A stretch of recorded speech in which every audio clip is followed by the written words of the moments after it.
Go ahead and get started. It's 9:30. Thank you, Madam Chair. I believe that Ms. Faith has walked away. I'm not sure if you want her here for this portion, but I'll go ahead and read it. My name is Liz Kukla. I'm the Secretary of the Board of Zoning Appeals, and I'm going to read the preamble for you this morning. In compliance with notification requirements of the city's open meeting law in section 101.021 of the Codified Ordinances of Cleveland, Ohio, 1976, notice of this meeting has been publicly posted. All boards and commissions under the purview of the City Planning Department conducts its meetings according to Robert's Rules of Order. Actions during the meeting will be taken by voice vote. Abstentions from any vote due to a conflict of interest should be stated for the record prior to the taking of any vote. In order to ensure that everyone participating in the meeting have the opportunity to be heard, we ask that you use the raise hand feature before asking a question or making a comment. The raise hand feature can be found in the participants panel on the desktop and mobile version and activated by clicking the hand icon. Please wait for the chair or facilitator to recognize you and be sure to select unmute and announce yourself before you speak. When finished speaking, please lower your hand by clicking on the raise hand icon again and mute your microphone. We will also be utilizing the chat feature to communicate with participants. The chat feature can be activated by clicking the chat button located on the bottom of the WebEx screen. Please note that call-in users can unmute by using *6. Next slide, Maurice. All meeting activity is being recorded via the WebEx platform. These proceedings are also being live streamed via YouTube for public view. We have provided a link to the meeting for those who wish to speak on a particular case via our website and email. All requests to speak on a particular matter have been considered. We have also received emails from those who have provided written comments on a particular matter. Back to you, Madam Chair. Thank you. We can go ahead and call the roll, please. Okay. Ms. Bay? I'll go to Ms. Brown. Present. Ms. Barnes? He's not there. Present. Ms. Faith? All right, she's away from her station. Ms. Britt? Here. Madam Chair, we have a quorum with 3 members. Thank you. We have no postponements today. Correct. We have no postponements or withdrawals. All right. I apologize. We do have one that's been previously postponed that I should announce again. That's calendar 21-143 regarding 1041 Auburn Avenue. This case regarding. Pardon me? I think she was just disappointed it was postponed, so go ahead. So that is regarding 1101 Auburn Holdings LLC proposing to erect a 3 to 4 story single family residence with attached garage. This case has been postponed to December 20th. Notices have gone out already regarding this case, Madam Chair. I believe that this is the 3rd postponement and it was made at the request of the board due to a scheduling issue. And that's all that I have for postponements this morning. Madam Chair, I just wanted to make sure that Lori Wagner was able to get in okay. Lori, are you there? Yes, I am. Okay, thank you. She was having some technical difficulties. Just wanted to make sure. Something was wrong. It was asking me for a password and sign in. And okay, well, we're glad you made it. Yeah, well, I started later than I usually do because I was talking to the chief counsel about this case. So. Okay, so it seems Ms. Faith is still away from her desk, so we will go ahead and get started. We will start with calendar number 21-152 at 11300 Hester Road.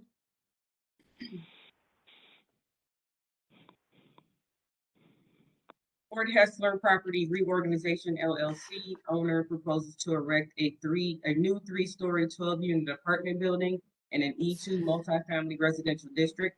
The owner appeals for relief from the strict application of the following sections of the Cleveland Codified Ordinances as listed in the agenda and the public record. We will move on to Ms. Brown to swear everyone in. Madam Chair, sorry to interrupt. We do have two other cases that are also part of this project. Calendar number Oh, 21. that's right, forward. That's right. I'm sorry. You are correct. Calendar numbers 21-173 and 174 at 1975 Ford Avenue and 1981 Ford Avenue. Ford Hessler Property Reorganization LLC owner proposes to reconfigure lot for existing 3-story, 5-unit apartment building in an E3 multifamily residential district.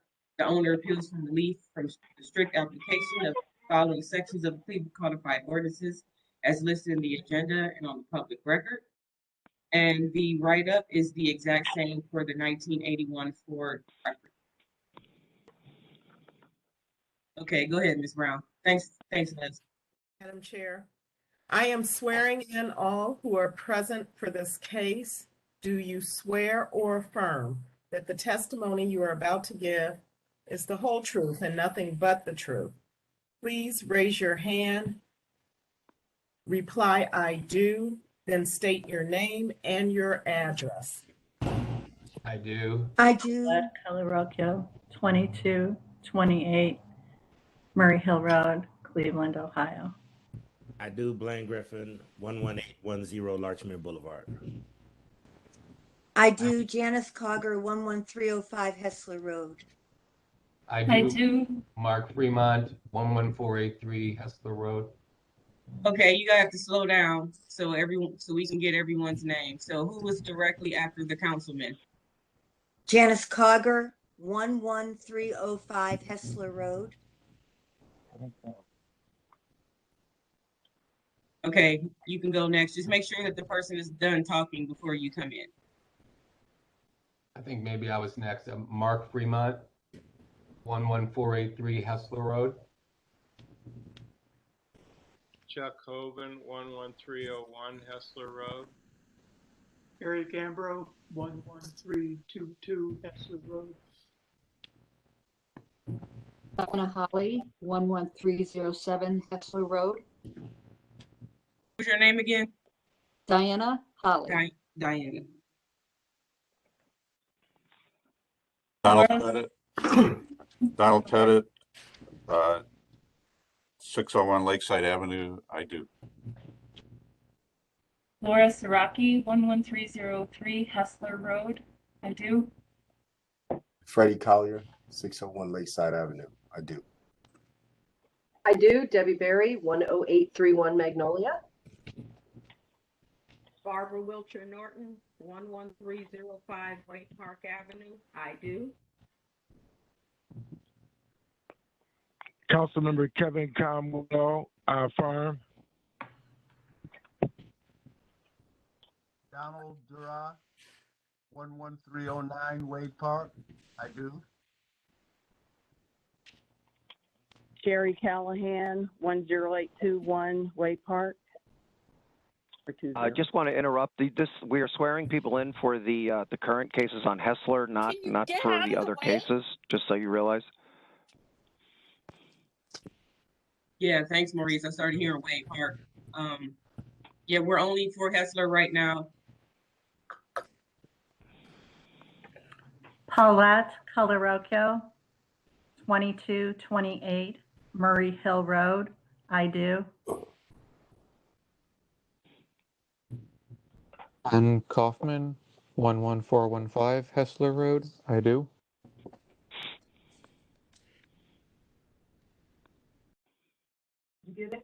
I got on Matthew Cannell, 11415 Hessler Road. I do. What was your name again? Matthew Cannell. Arthur Hargate, 2327 Edgehill Road. I do.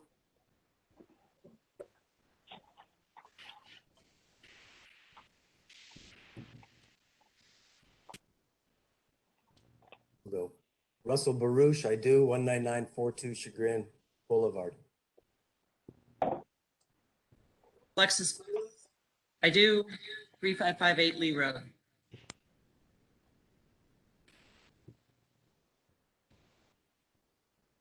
Alicia Blonsky, I do.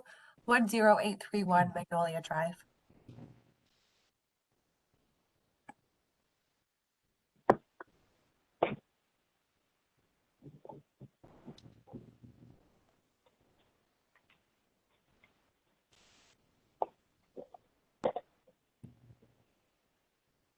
And remember, if you want to mute yourself, if you're on the call, it's *6.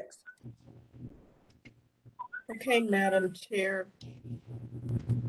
Okay, if that's everyone, we'll move on to history of the property, please. Thank you, Madam Chair. There's been no change in the zoning since 1929. So this project is it includes a lot split. So the original addresses for the project area are the 1975 and 1981 Ford. So I researched the Records Administration Office for the permit history on those two addresses. And for 1975 Ford, we found that in, excuse me, 1956, a permit was issued to convert a former house for the aged to 3 suites and 5 sleeping rooms. 1958, a permit was issued to convert to 5 suites. And then 1961, there was a certificate of occupancy that stated that there were 5 units in the property at that time. For 1981 Ford, we found that a permit was issued in 1909 to erect a 2-story tenement. And then in 12/20 of 1961, a certificate of occupancy was issued stating that the use of the property at that time was 4 units.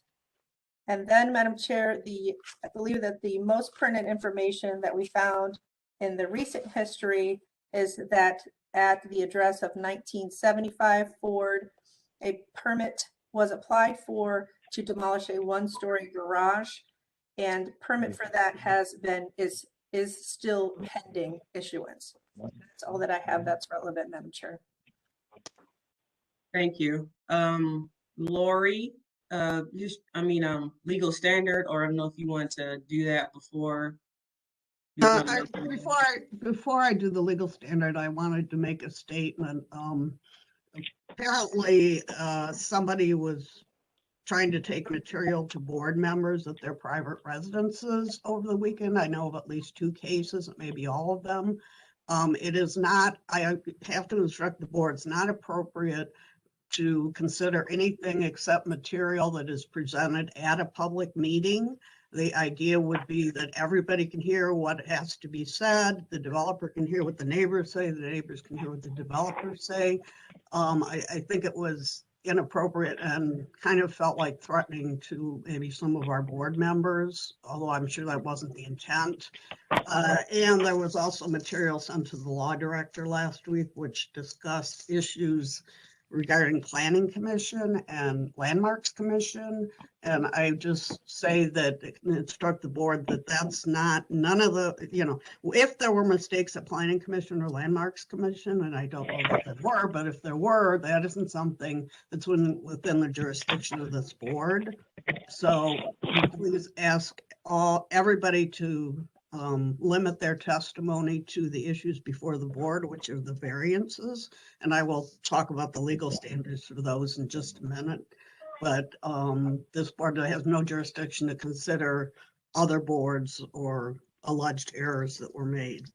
So in this case, Madam Chair, members of the board, the appellant is requesting area variances from the side yard, rear yard, off-street parking and screening requirements of the zoning code.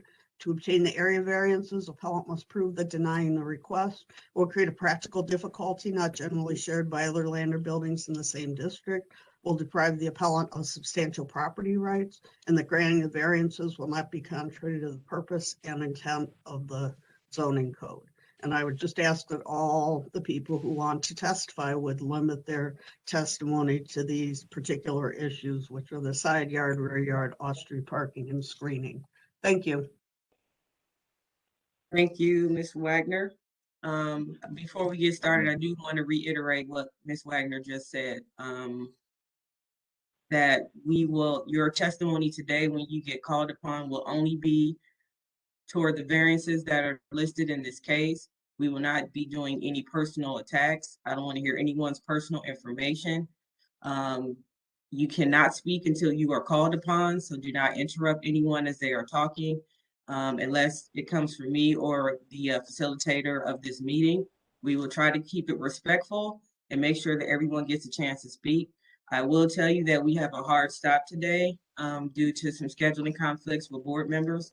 So we will, we will try to get to everyone's testimony, but just to make sure that we want to keep this very respectful so we can move as quick as we can through this case.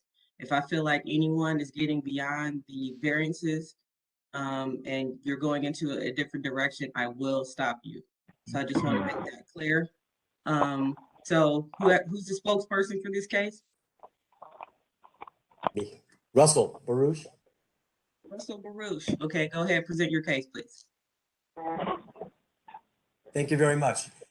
Just before I do, I ought to ask, apropos of schedule, whether either the councilman or Director Collier or Secretary Pettit or et cetera would want to go first, given their time constraints, or should I just go ahead and proceed? No, you need to present your case first, and then we will go to others. Very well. Okay, and I'll just say, please advance the slide if I might, since there's no remote here, okay? The first slide's self-evident, just indicates the location of the site at the intersection of Ford and Hessler Road. Next slide, please. Similarly, this indicates the perimeter of the site location. And next slide, please. Now, before we do this slide, I just wanted to say by way of reference that about a year and a half ago or so, University Circle Incorporated, the then owner of the property, issued a request for proposals to several developers, myself included. Ultimately, they selected my team to purchase the property for the purpose of renovating and preserving the two existing historic buildings, namely 1975 and 1981 Ford, as well as to construct a new 4-story, 24-unit building, which was a prior version of what we're here to discuss today. That's just to set up the next speaker, which will be Debbie Berry from University Circle, Inc., who can talk to UCI's process for selection and goals in the next 2 slides. And after that, myself and Alexis Booth here, my partner in the development and project manager, together will walk through the balance of the slides. This is to Debbie Berry now. Thank you very much, Russell. Good morning, Madam Chair, members of the Commission, and members of the community. As Russell said, my name is Debbie Berry. I'm the Vice President of Community Development for University Circle Incorporated, and I am here today on behalf of UCI to confirm our strong support of this development project. It's been a long and challenging road, but we're proud of the final results. Specifically, we are proud of the ways that the development team has both met the requirements that UCI set for this site and listened to and was responsive to community feedback in meaningful ways, including agreeing to a significant reduction in the original proposed density of this project from 24 units to just 12. This proposed new construction made possible the renovation of 2 existing homes within and adjacent to the Hessler Historic District and helps fill a gap in needed housing product in University Circle. People come to University Circle from all over the world to learn, to research, and to heal, and many would prefer not to furnish an apartment during their stay. This is a unique product that meets a currently unmet need within our diverse global community. Listed here on the slide is the planning framework UCI established for this site, which, while we acknowledge differing opinions on this point, we feel this development clearly fills a missing tooth in the fabric of Hessler, and the site will be far better activated with housing than as it exists today as a surface parking lot. I'm not going to read through all of these bullets. You've had a chance to take a little bit of a look at them, but I am just going to highlight a couple of them that, again, we worked with Russell and his team to ensure we were trying to build a better community.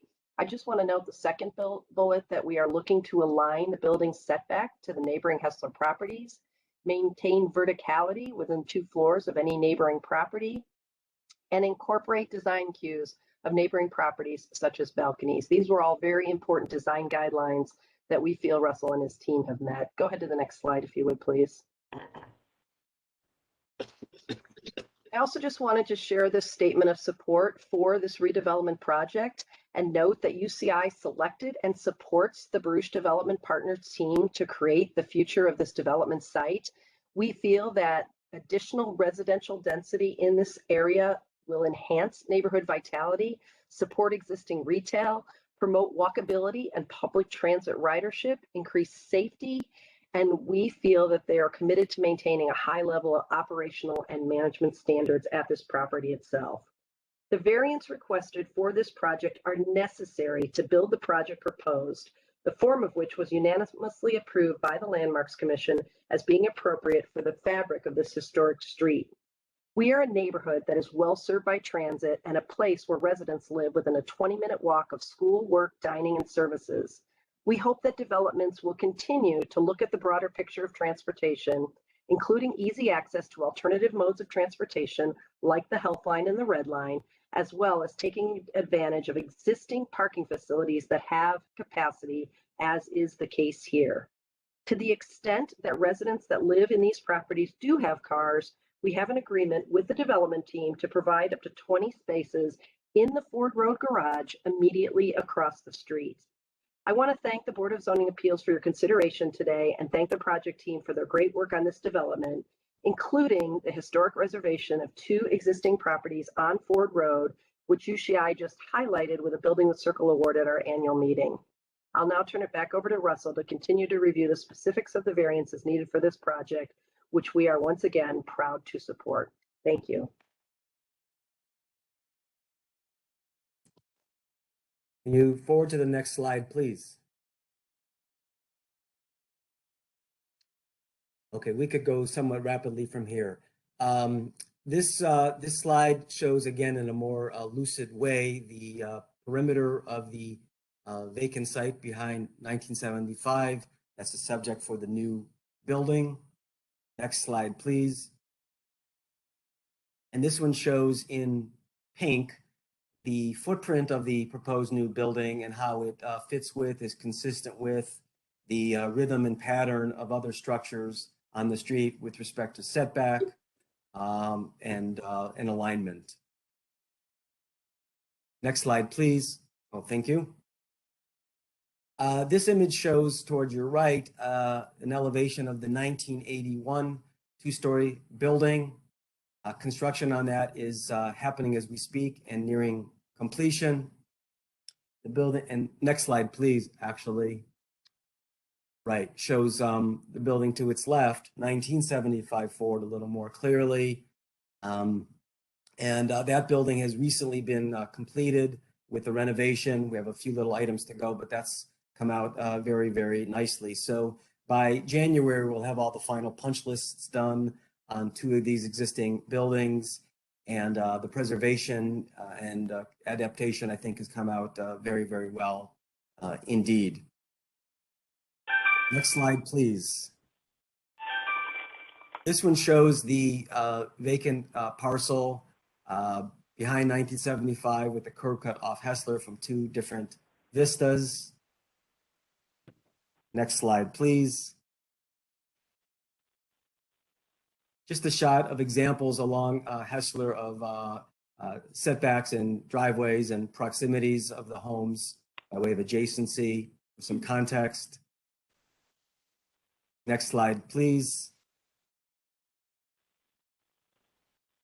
A shot of the street, again, to give you a sense of some of the street wall activity and the density among properties along Hessler. Next slide, please. Same as the prior slide, let's say. This is towards the end of Hessler, where it meets Hessler Court, showing density. Next slide, please. Okay, this is a particularly, I think, important slide because it goes to the evolution of the design from the beginning until now. As has been indicated already, when we first got into this proposition at the time of selection from UCI, we had planned a 4-story building with 24 apartments. We went very far down the path of design and planning, a lot of interaction with UCI's Architectural Review Board, result of which was us having made quite a few modifications to the plan. And then, by the way, pardon my gravelly voice. And then subsequent to that, we had really pretty extensive, exhaustive interaction with and amongst the councilmen, the neighbors, design review. And after lots of back and forth and input from those various meetings and communications, we then made, we think, pretty significant sacrifices. We really reached deep to try hard to meet the stated concerns, preferences amongst the neighbors in particular. We reached very, very deep and essentially scaled back the building from 4 stories to 3 stories and from 24 residential units to 12 residential units. We'll see images in a moment. We changed the flat roof to a pitch roof. We added brick. We changed the side yard, and very, very importantly, and we listened very hard to the neighbors on this point, especially with respect to parking. We drastically reduced the number of parking spaces that was permissible by drastically reducing the size of the building. We eliminated the majority of parking in the rear, which I'll show you, and we're able to work with UCI on the use of the garage across the street to provide a very comfortable supply of parking in relationship to the needs of the new buildings. Next slide, please. All right, this slide just shows the original 4-story building with the finger coming to the rear, you can see, along with a large surface parking lot accessed off of the Uptown driveway. That was a bit contentious. We've subsequently removed that. So this is just a reference slide. Forward to the next one, please. This is an internal floor plan footprint of that very same building. Next slide, please.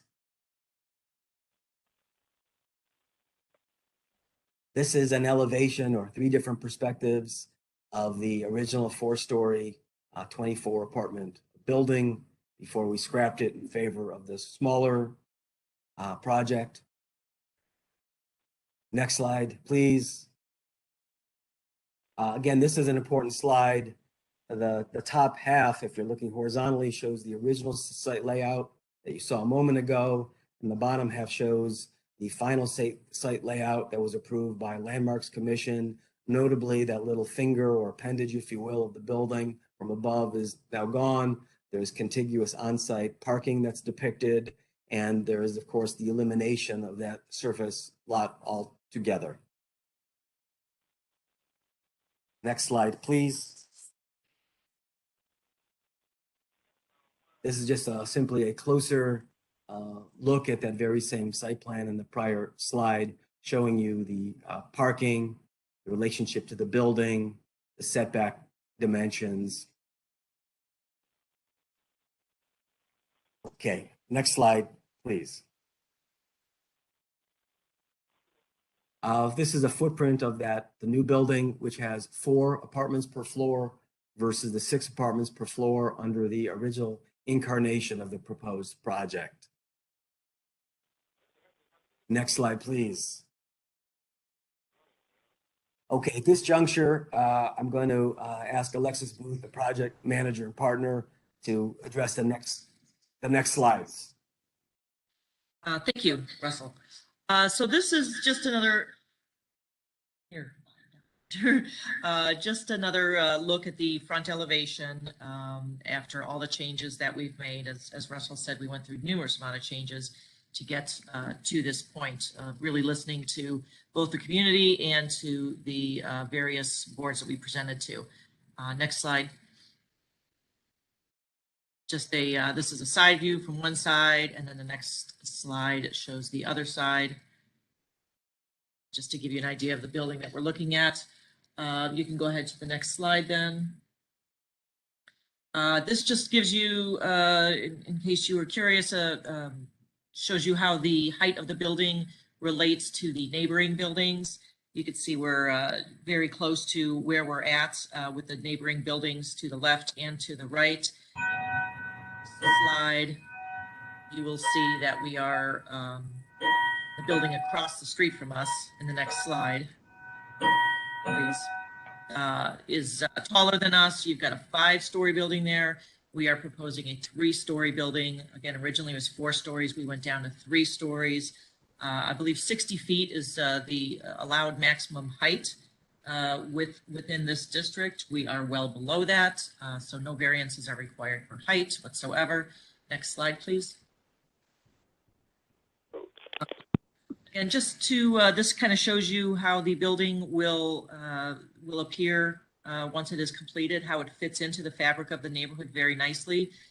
We have the front porches. That's not how we originally started with this building. But again, listening to everyone comments, we added the porches because we recognize that that is a very important feature along this street. Next slide. Just talking a little bit about the setback variances. You can see quite evidently, clearly from this picture, this is a neighborhood where you have a lot of close quarter buildings as is. There are 0 lot lines or very narrow lot lines already existing, side yard and rear yard. You have very small lot lines. So this fits in contextually perfectly with this neighborhood. We are not doing anything that is extraordinary or out of unreasonable for what is already existing in the neighborhood. Next slide, please. This is just an example to show you some of the close quarters. I don't have a survey of all the houses, but these houses are clearly, you can see the house, these are just a couple examples. The houses would be either on their property line or perhaps maybe a foot off of it with a driveway next door. So this is exactly what we are proposing and nothing different or unusual. Next slide, please. And this was submitted, this just shows the actual setbacks and distances between all the buildings. If you want to go into further detail on that later, we can. Next slide, please. Parking variances, as Russell had mentioned, one of our original plans, we were going to provide parking along that strip behind the buildings, but we listened carefully and we eliminated that. And we are doing I think, really an excellent solution that we came up with UCI.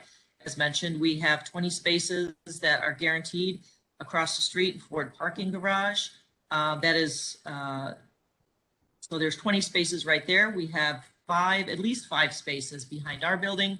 That's 25 spaces. That's more than enough. That's more than required per the code. And the type of off-street, the parking garage is certainly allowed by the code in order to serve as the variances.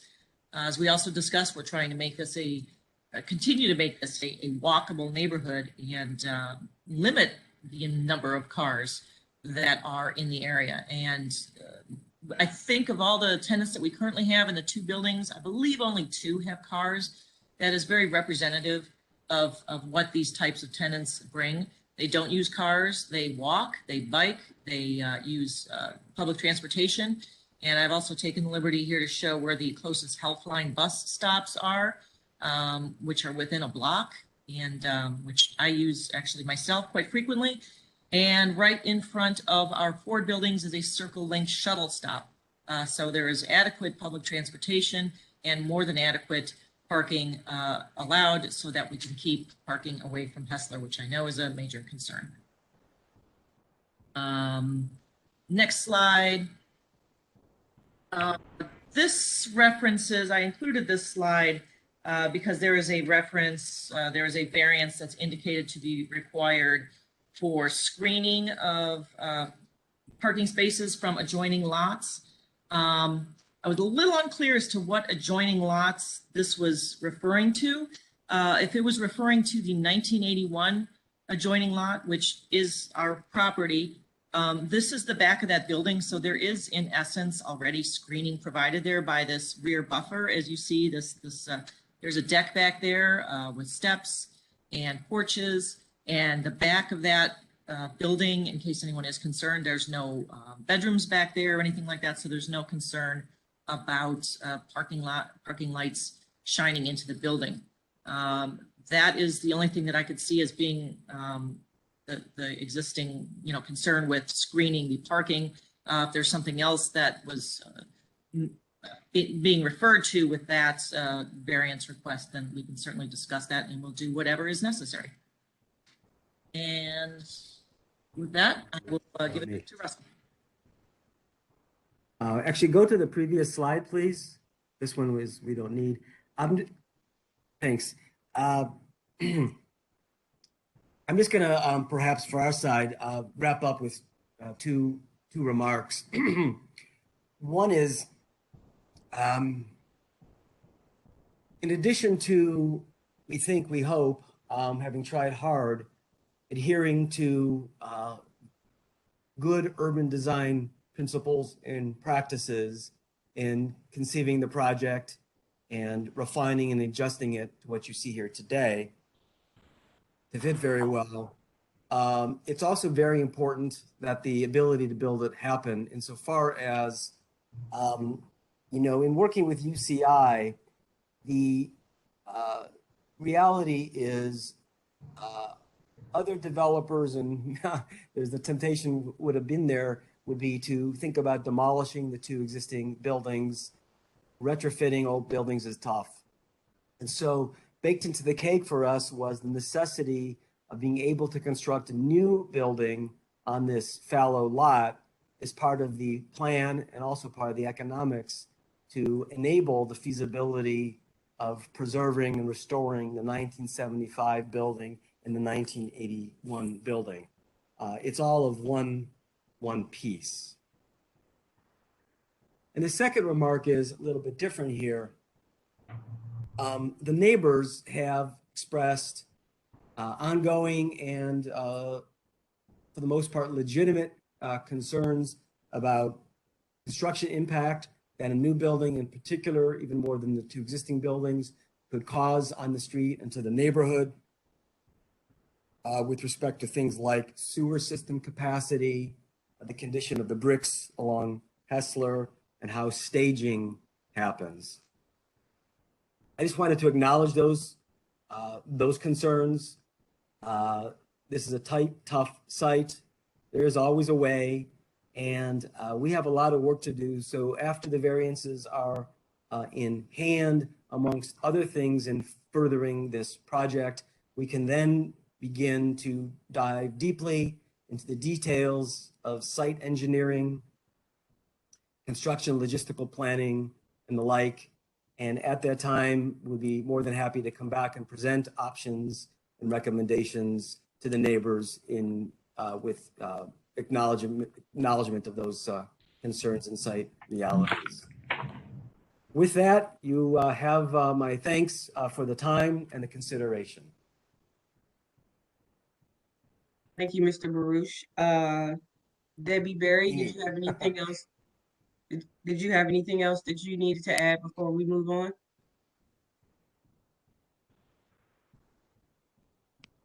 I didn't hear. I was asking Ms. Berry if, being the owner of the property, did they have anything else they wanted to add? But I don't think she's on the call anymore, so maybe not. Okay, we'll move on to Mr. Pettit from Landmarks, please. Thank you, Madam Chair. I just want to report on the actions of the Landmarks Commission. We saw this project on April 22nd of last year conceptually. This also went through a process with the Euclid Corridor Design Review Committee. They initially approved the concept, and on May 6th, I believe, they disapproved the project in their capacity as an advisory committee. The commission saw this finally on May 27th of 2021. We approved 4 certificates of appropriateness, one for each element of the project, including the renovation of 1981 Ford Drive, the renovation of 1975 Ford Drive, the demolition of the garage associated with 1975 Ford Drive, and the new construction of a 3.5-story apartment building at 11300 Hessler Road. Just to make the record clear, the vote was 7-2 in favor, but the commission approved it based on the feeling that this was an appropriate treatment of the historic restorations, that the new construction was contextual in terms of scale, size, and massing, and its design. The commission also felt that the applicant was responsive to our feedback and the feedback of others, including the neighborhood. So the commission approved this. It was our finding that the proposal will not adversely affect any significant historical or aesthetic feature of the historic district, and is appropriate and consistent with the spirit and purposes of the Landmarks Commission chapter. So the commission supports the project, all aspects of the project, and we have no objection to the required variances. Thank you. Thank you, Mr. Pettit. We'll move to Director Collier, please. Yes, good morning, Madam Chairwoman and members of the Board of Zoning Appeals.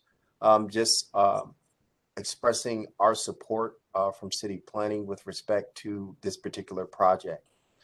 Given the amount of exchanges between the community, the developer, and the Landmarks Commission, and the conclusion of the Landmarks Commission, which is the body that holds the design jurisdiction, in this case, their approval, we strongly support this project.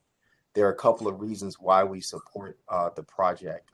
One, it meets our overall housing goal for the city of Cleveland, which is to provide new and renovated housing that meets the needs and preferences of all Clevelanders of all incomes, ages, and lifestyles.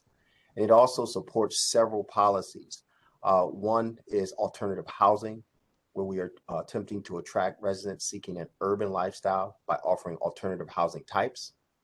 Also, it reinforces what we consider competitive places, which is to create and preserve neighborhoods that are competitive urban places characterized by mixed-use development, pedestrian-friendly design, and transit access, which it meets two of those. And also, lastly, with respect to neighborhood planning, locating infill housing developments where neighborhood plans ensure a supportive environment for residential development. This particular parcel has been vacant for some time. After examining this proposal and the scaling down of the building, we felt that it fit very well into the urban context of the Hessler Street development. The other thing that we wanted to make sure of was that adequate parking was required. And the proposal that you'll hear today with respect to the parking does give us confidence that the parking scenario will be satisfied not only for this particular building, but for the other two buildings on Ford Road. So we are confident that this is an opportunity for the neighborhood and actually poses to create a benefit to the community and the city of Cleveland. Thank you. Thank you, Director Collier. Councilman, would you like to go now or would you like to go last? I'll go last if I could, Madam Chair. No problem. Okay, we will start hearing from the Madam Chair, because of time constraints, I would rather go now because I might have to jump off. Okay, no problem. Go ahead. Thank you. Madam Chair, the Landmarks Committee supports this project. It's been through significant amount of conversation. I know the community does not like this project. They rather it have been just open green space, but pretty much the process has yielded that this project is appropriate. If we're here today to talk strictly about the variances at hand, as you mentioned on the outset of this meeting, which is the setback, the backyard setback, as well as the parking, I support that. I would like to see the lease that they have and the agreement that they have with the UCI to use those 20 spaces. One of my larger concerns has been, as Mr. Baruch stated and as the community has stated, is that we just got Hessler Road repaired through some special dollars that I was able to identify to help make sure that we restored that brick road. So staging is critical to me. I am telling, not asking, and telling the developer that we will not accept staging on Hessler. That, you know, I understand that deliveries and other things are well within the purview, but that's the biggest thing that I have a concern with. And if this parking situation alleviates more parking on Hessler by having 20 spots over in the Commodore building and 5, which gives a total of 25 parking slots for a 12-unit building, then I support this, Madam Chair. And I thank you for your time and patience. Thank you, Councilman. Maurice, is this the lease you have up here? Sorry, was muted. Yes, that is what was submitted to us. I guess you could ask the developer just to confirm, but that was submitted with the overall presentation. And Madam Chair, can I have a copy of that for the community's record so that we can know that and make sure that we understand how long this lasts for, that it's not just for 5 or 10 years, that making sure that if it's longer and how long is this lease, if anybody can share that with me. Russell, can you answer those questions? Yep. Yes, there were several. It's a little small on my screen. What this is an excerpt of the purchase and sale agreement between UCI and myself. And there we go. And this was a negotiated part of our agreement. It indicates that up to 20 parking spaces will be available for the uses discussed.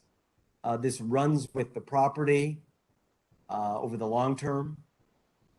The only way it would be presumably or potentially not in existence, this goes to, I think it's, what is it, section 19 there, is in the event the seller, that would be UCI, were to one day, you know, sell the garage, etc., then that could go away. But barring that, this is a long range license agreement to have up to those 20 parking spaces. All right, thank you. Councilman, does that answer your question? Yes, sir, Madam Chair. I would just ask that you, as the body, have a copy of this lease on record and on file, and I would ask if the developer and UCI can send a copy for my records so that I can make sure the community has a copy of this as well. Thank you. Thank you. Okay, we're going to start with community input. Once again, I will say, please keep your comments directly to the variances that are before us today. We do not, as the body of zoning, we do not worry, well, I can't say worry, but we do not address construction and staging issues. That is something you're gonna have to work out with the developer if these variances are approved. So please keep all your comments to the variances that are before us today. So I will start with Mr. Fremont, and we're going to give him a couple of minutes because from what I'm understanding is he's the community spokesperson. And from then on out, you have 1 minute due to timing issues to get your concerns out. So I will start with Mr. Fremont and we'll go from there.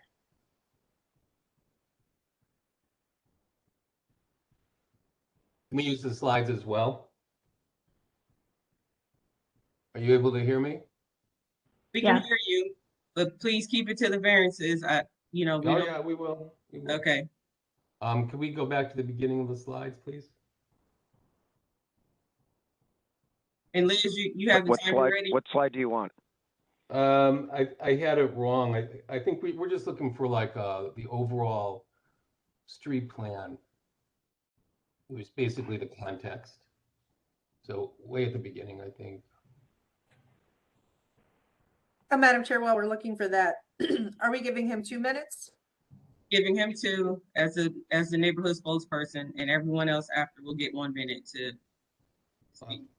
Honestly, I don't think that's enough, but I'll go ahead and try. And I want to thank you for giving us our 2 minutes. It's been a problem getting a voice heard in this, as a matter of fact, although I want to appreciate your consideration. I'm an architect and I'm the owner of a building at the end of the street. My major problem with this project is relative to this BZA are the new stresses that it's going to put on the street as a direct result of the variances requested, most of which have to do with density as it pertains to setback and parking.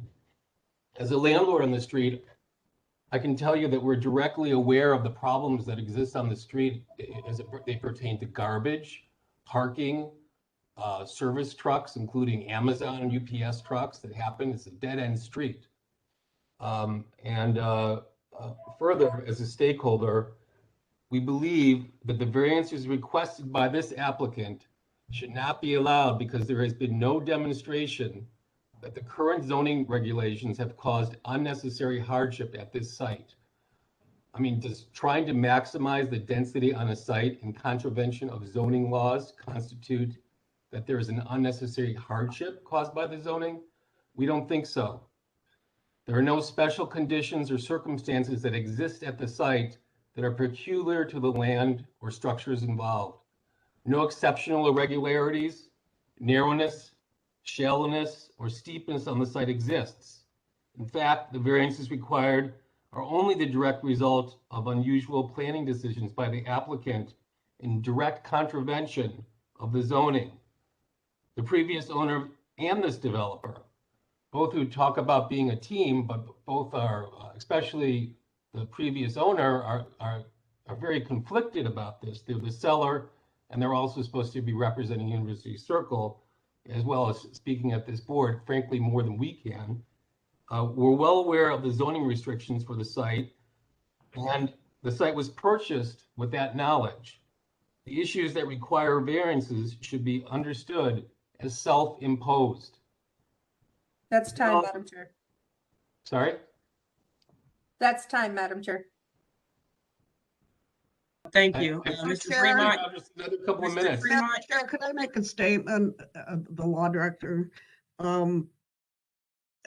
Definitely the board has the ability to impose time limits, and I know that there's reasons why we need to get through this to hear the case today. I think as the representative of the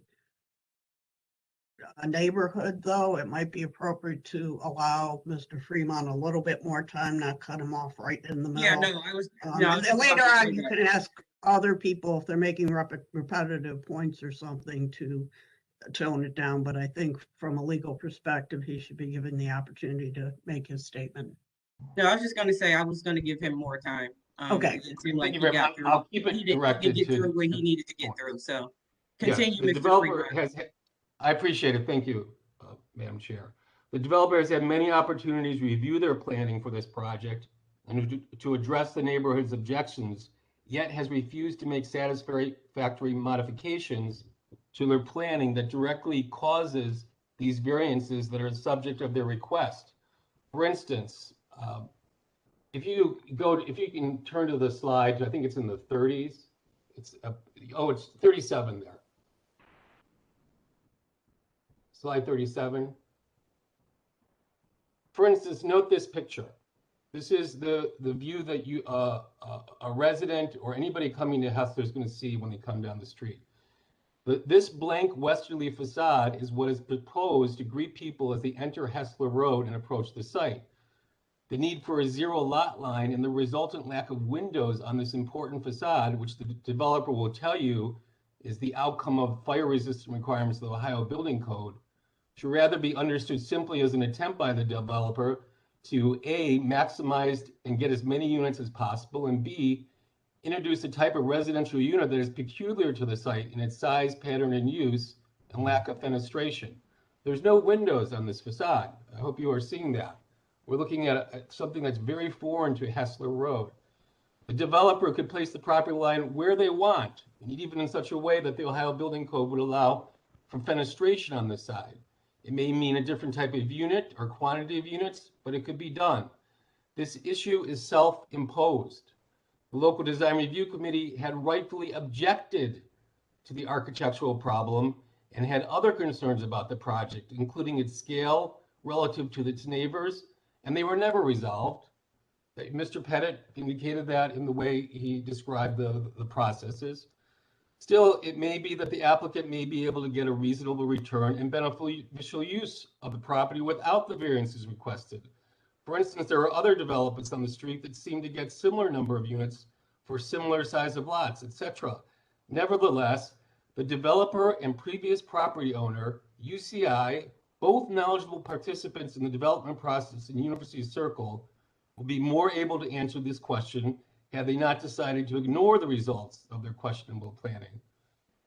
The variants required are both substantial and numerous and have a detrimental effect on both the existing properties and set a bad precedence for future developments in the neighborhood. The variances would negatively affect services, parking, public safety, and would be immediate and detrimental. It should be noted that the subject properties are not in an urban form or pedestrian retail overlay district, and that they may have that may have given them special parking requirement privileges. The current lack of parking and problems that this situation already presents to the street will be exacerbated by the additional suites without additional adequate facilities. As far as we can see, there has been no permanent relationship made to take care of the permanent parking shortage presented.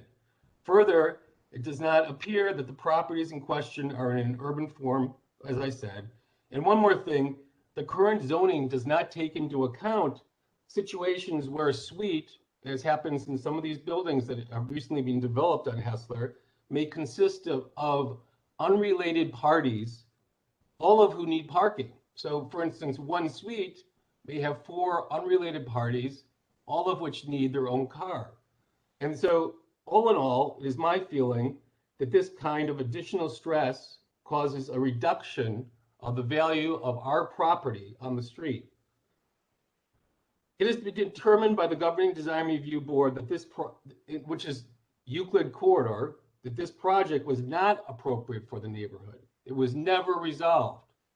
It was left unresolved, and somebody else decided to skip over them. There are no similar type units in this historic neighborhood. Architectural elements in this project are inconsistent with the architecture of this street. Look at the windows. Look at the height, the scale of the building. It's much bigger than its neighbors, and it's out of scale. The essential character of the neighborhood would be substantially altered as a result of this variance, or these variances. Those are just not my opinion. That's the opinion of the local design review board. And as far as I can understand, these objections were never responded to. Finally, if granted, the variances would confer on the applicant special privileges that are denied by the zoning code and other regulations to other properties, structures, or buildings in the same district. For instance, would this board extend similar variances such that our building, the building that I have down the street with 15 units currently, all of which are about 750 square feet, would this board extend similar variances such that our building would be allowed to have more suites without the requisite parking? Appropriately, we feel that the answer should be no. We shouldn't. That would not be consistent with what the neighborhood should have. If similar density, setback, and parking variances were allowed in the neighborhood, the essential character of the neighborhood would be forever harmed. That's our opinion. All right, thank you, Mr. Fremont. We will move on to Mr. Hovind. I have you listed next. And like I said, please keep your comments to the variances before us. And if you have anything more to add than from what Mr. Fremont already said. Okay, yeah, the two existing buildings that are part of this development, 1975 Ford and 1981 Ford, will have their existing parking spaces eliminated by this new development. That removes 9 parking spaces currently being used. The additional 12 units required to 21 units. The developer proposes to have leased spaces, and I'm wondering, are the tenants going to be paying for these, or are they going to be prepaid long term by the landlord as part of the rent, so they're required to use those spaces? The other thing is, this is a college street. College students move in and out, and when moving time comes, where are the moving vans going to go? Are they going to be blocking that street for hours? I mean, already that space provides some relief for the street. It always has. Parents can pull in and out of there when they're blocking the street. This is going to create a nightmare at moving time. Also, with the micro units, those students will probably be using more deliveries. And this is a narrow street. It has parking on one side. It's 22 feet wide. Every time there's a delivery, a vehicle blocks the street. And then the as already mentioned, the size of it, I'm right across the street from that. With 3.5 stories, sunlight's going to be blocked. This thing is just a disaster for the street.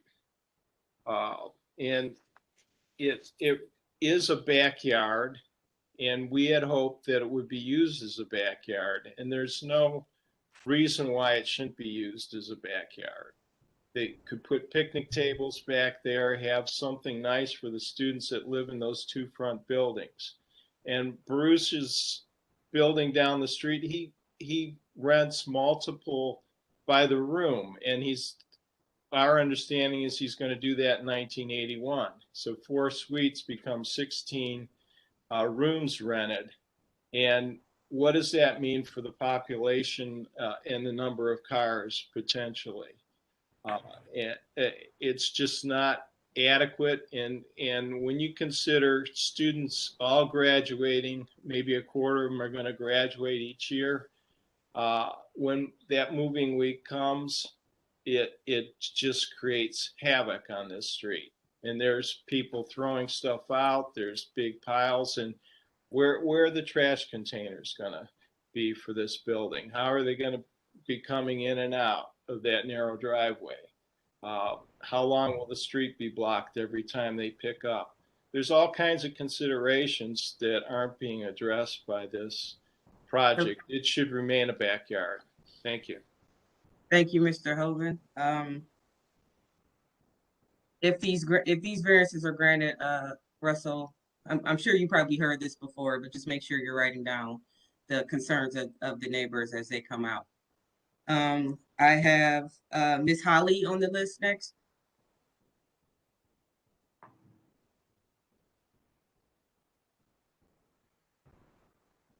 Going once, going twice. Okay, moving on. Madam Chair? Yes. If I could remind those on the phone that they could unmute themselves by using *6. Okay.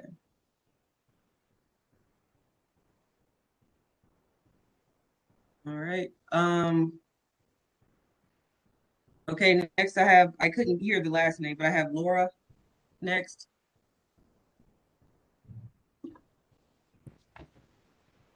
Hello, can you hear me all right? Okay. First of all, I'd like to apologize. I didn't mean to create any concerns or threats to any of the individuals on the board. And I did feel that the process went through the wrong sections of the Planning Commission. And I thought that the Board of Zoning Appeals was part of the Planning Commission. So that's why I raised my concerns to with regards to how it was handled. I just wanted to ask if at all possible, I feel strongly that section 33706 for apartment houses should be applied to the whole picture here. Right now they're asking that, well, I'm a layperson too, so just forgive me. I don't know how to talk code like all of you. But I was wondering if we could please look at applying section 33706 for area, yard, and height requirements for apartment houses rather than the general code, because it allows for. Ma'am, those are not on the variance. That's not on the list of variances before us today. So we can only discuss what's on the list today. Oh, okay. Well, I guess that I don't have any other. I mean, just the residents. I'm not putting on my feet. So the residents in the community will, and stakeholders will share everything. But I guess you can just see that we care very deeply about Hustler, and I hope that you will. I hope that the board will consider making sure that these variances aren't requested. I think this could set a dangerous precedent for the rest of the city. And I am also concerned about the use of these units as Airbnbs as are being used, and as the micros are being used in other parts of the city too. So I think that's it for now. Thanks. Thank you. And I appreciate you apologizing to the board. Thank you very much for that. Okay, I couldn't hear the last name either. Paulette.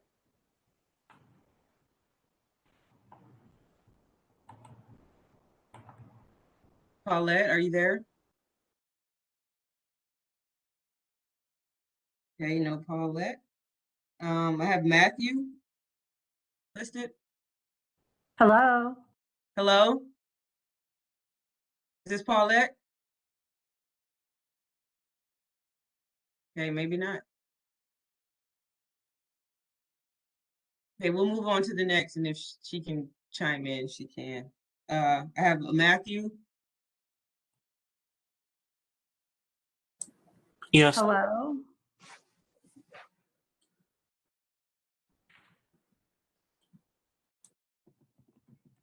Someone needs to speak. Either Matthew. Oh, you're unmuted.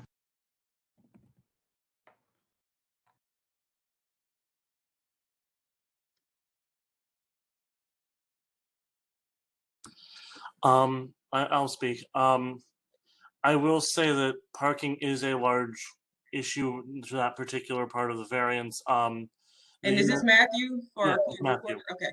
Yeah, thank you. The unit I currently reside in 11415, the building is not currently fully occupied, but it has been while I've lived here. And I'd say that even at the 50% of people in the building who've had cars in the past, we are currently 3 or 4 people shy of that. And upon talking to UCI, their garage is nearly full.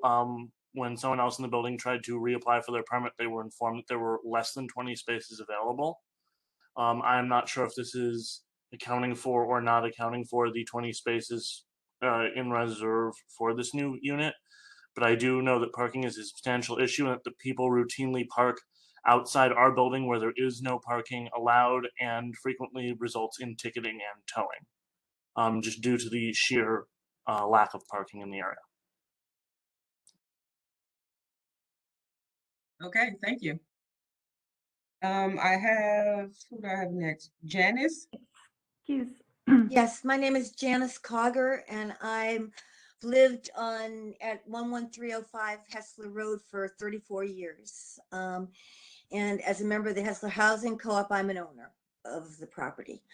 I'd like to remind people about the Design Review Committee's findings on May 6th, that the proposed project was simply too large for the site. And all of the variances that are being requested are a result of that problem. There is simply not room on the site to accommodate the building of this size. Since the developer has made a point of how the size was reduced, I'd just like to tell you that from the Hessler Road side of things, how this project affects my light, my air, my southwest breeze in the summer, how that affects has not been reduced from the original proposal. In fact, given the mansard roof, this building will actually be 3 feet taller than the original proposal and only about 7 feet narrower. So for those of us, the impact visually, aesthetically, functionally, for people living on Hessler Road has not been substantially reduced from the original proposal. That reduction occurs on the uptown side. All of the other problems, the lack of windows, and I must say the lack of a front door on Hessler. There is no front entrance on Hessler. It means that the people on the second and third floors have to go to the back of the building down long, narrow driveways in order to get access to the buildings. The Design Review Committee raised whether this would be a security issue. Let me tell you, all of us who live on Hessler say yes. It would definitely be a security issue to have to access the building down a long, narrow corridor, either from Hessler or from Ford, in order to get into your unit. And we feel badly for people who would be living in those upper floors. Finally, I'd like to address, people will address the parking. There are 28 parking spaces on all of Hessler Road and Hessler Court. That's the Hessler Resident Permit Parking District. This building in and of itself could create 16 net loss from what the code requires. In regard to the use of the Ford garage, I'd like to answer the councilman's question. It says the right to the 20 spaces shall terminate in the event the seller is no longer the owner of the Ford Road garage. So this 20 space reserve is only good for as long as UCI owns the Ford Road garage. Now, they contemplated selling it last year for the Commodore development. The developers wanted it, I guess. And we know that UCI has been divesting itself of ownership and management responsibilities for parking in the district for some time now. We are about to get a new president of UCI. That new president of UCI comes in and says, what are we doing with this Ford Road garage, and decides to sell it to standard parking. That's the end of those 20 spaces, according to their own purchase agreement. So I just wanted to respond to the councilman wanting to know the specific language. The scale, size, and massing of this building is just too great for the site and for Hessler Road, and it is going to cause us enormous problems during construction and thereafter. We are a very dense street. We are not Larchmere. We are not West 14th Street. We are not even Ashby. We are 22-foot wide brick street, which is constantly clogged with traffic. We are one of the densest areas in Cleveland. More density is not necessarily a priority in a street like ours. We need some space, some light. It's going to create a canyon-like effect when you drive onto Hessler, and with no windows on the west elevation, it really will look like you're driving into a canyon. Welcome to the canyon that was a historic district. Thank you very much for listening so intently. We have not had this opportunity to speak before, this kind of opportunity, and we really thank both for this opportunity. Thank you. All right. Thank you. Thank you, Janice. Let's see. Excuse me, Madam Chairperson. This is Paulette. I was having trouble with my mute. Okay, go ahead, Paulette. I apologize. May I? Thank you. I am a resident of Little Italy, Murray Hill, and I'd like to speak to the parking issues because we. Okay, Paulette. We know there's a parking issue. Everyone has spoken on it, so just keep your comments brief if you're just going to talk about parking. Thank you. I'd like to know how many units are in the two properties at 1975 and 1981. How many leases is Mr. Baruch planning on executing for those two properties? May I? Mr. Baruch, you can answer that. Okay, let me unmute. Okay, the 1975 building has 5 apartments. The 1981 building has 4 apartments. And I'm the sorry, new Mr. building Baruch, will that's have not what I'm 12 asking. apartments. I'm asking about how many leases, how many beds. How many beds?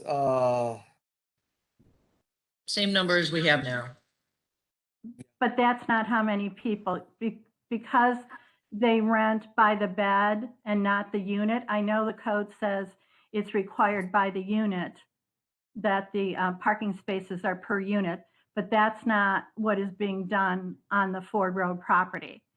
So you're already. If I can answer please. this question, we have the exact number of units that we have they're currently were existing. We have the exact number now.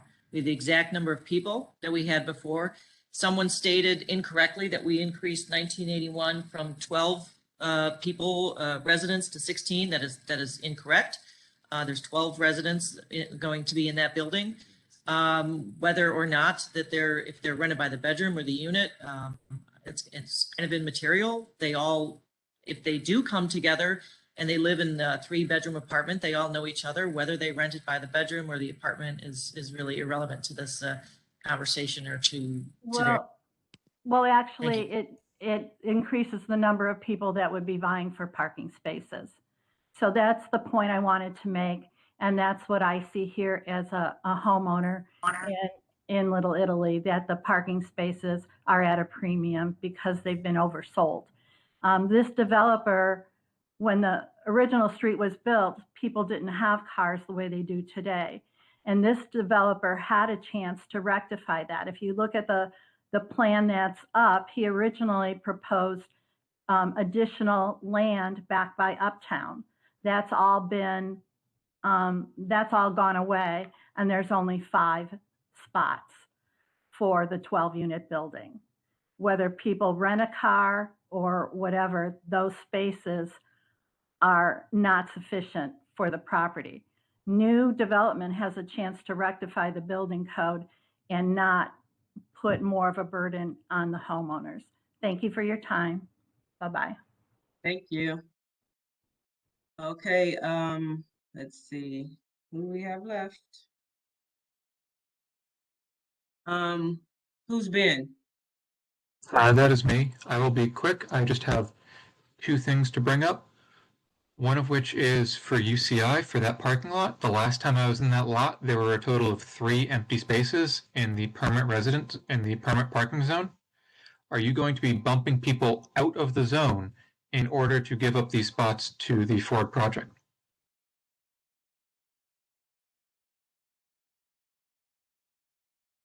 Or are these 20 spots coming from a mysterious different zoning section?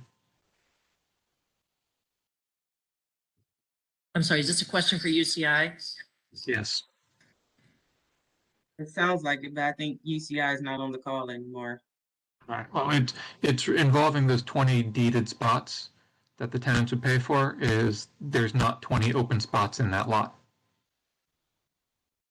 If you look, I can't speak for UCI, but I will tell you that our agreement with them allows us 20 spots, reserved spots. That's guaranteed. No, I'm worried that UCI is going to pull permits from other people to satisfy yours because the permit section is full, which would then create extra load on Hessler. It's not your fault. I don't blame you guys for that. It's a UCI question. Yeah, you're gonna have to bring that up with UCI at another time. All right. I was hoping they were still on the call. All right. And then the second one is the original building plan that's been brought up so much today was so massive it would have required a zoning variance for size alone just due to lot scale, because it was double the lot size in density or square footage. Yes, but that's not the plan we're seeing today. I know, but it kept coming up, so I wanted to bring that up. Okay, thank you. And just for the record, I do want to say again that the appellants are not required to have a height variance today, so height is not part of what we are discussing today. Eric is here with me. He'd like to speak as well. I'm sorry, what? Who? Eric Ambro is here on my computer. He'd like to speak. Okay, go ahead. Thank you. My name is Eric Ambrose. I'm a 40-year resident of Hessler. I live at 11322 Hessler. With your indulgence, I would first like to make a correction. Mr. Collier asserted that this lot has been vacant for years. That is not true. It has been used for parking and for the Hessler Street Fair. It has been used for food vendors, seating area, and the garage on the property was used for the Hessler Museum, all three of which were big draws for the street fair.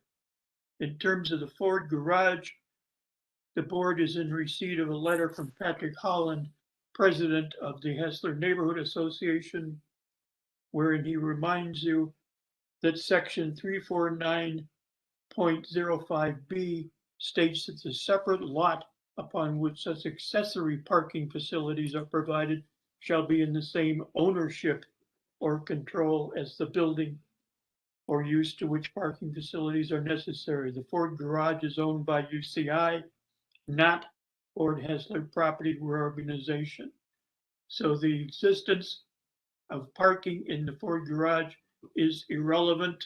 The developer obviously knows that because his petition for the variance still states that the number of parking spaces will be 5 for the new building, which is absurd. The total proposed is 5 parking spaces for 21 rental units. That does not even come close to complying with the zoning regulations, and therefore the variances, in my opinion, and the opinion of all of us long-term residents on Hessler, is that it should be denied. Okay, thank you.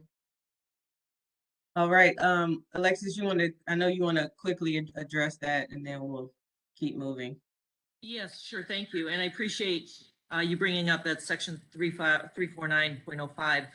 That's section B that was referenced. Section A also clearly states, however, that the off-street parking requirements may be served adequately by a municipal or private parking facility. So that should answer that question. All right, thank you. I believe we've heard from everyone, so I will open it up to my board now for any questions, comments, or a motion. Madam Chair, this is Member Brown. I do have questions related to parking. Me? Okay. Maurice, can you go back to their slide number 17? And I know this area well, and my major concern is the parking solution offered. I also know the Fort Road Garage, and I know that multiple commitments have been made there. I also know that the residents who will live in the new units will not have to use that garage. You are making it available as an option. And if they choose to use, try to get a residential street permit, that it will create more of a burden to the street and the other residents on the street. So my question on this particular slide, in fact, Mr. Baruch, in your presentations, you talked about having proposed parking on this finger, that was your term, and that it is no longer being offered. Why is that?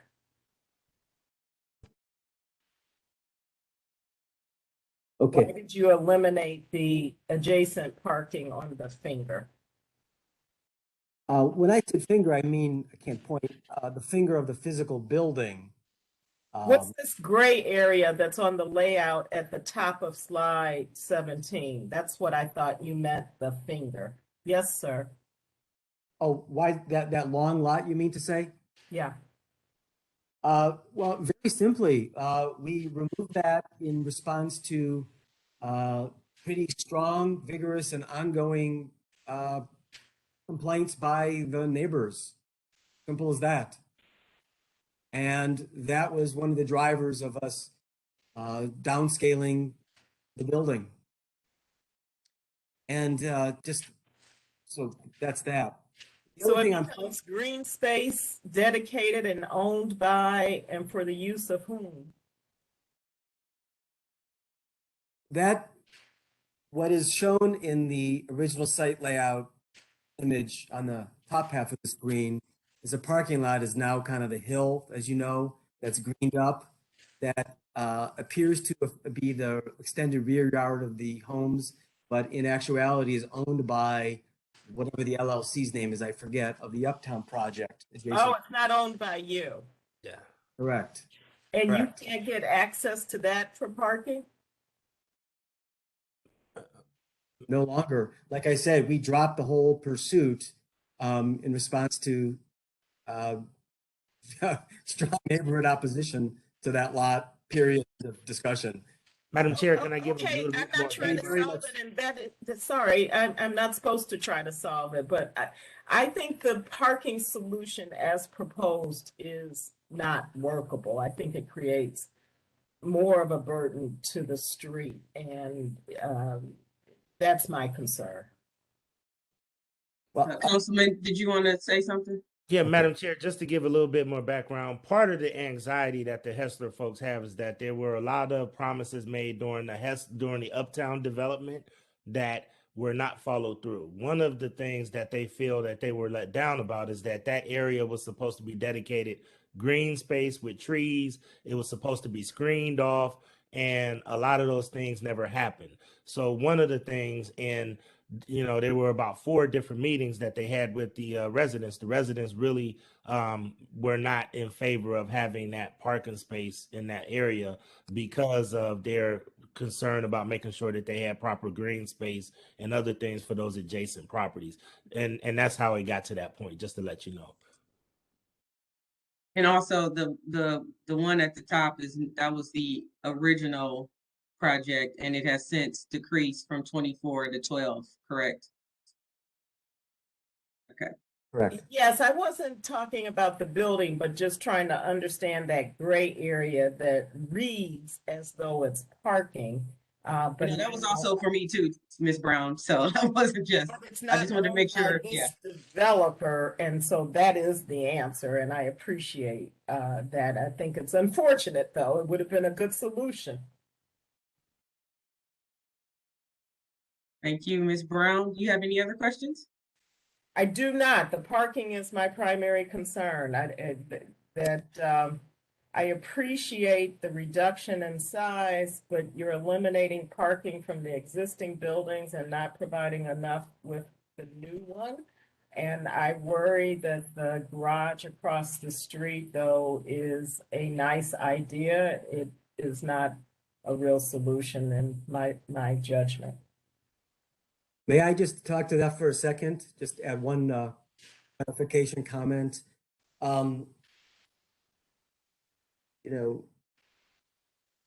Despite some folks' assertions to the contrary, et cetera, I have a lot of observation of the parking that my particular tenants have used and not used over the course of many years, both on Hessler and Euclid Avenue.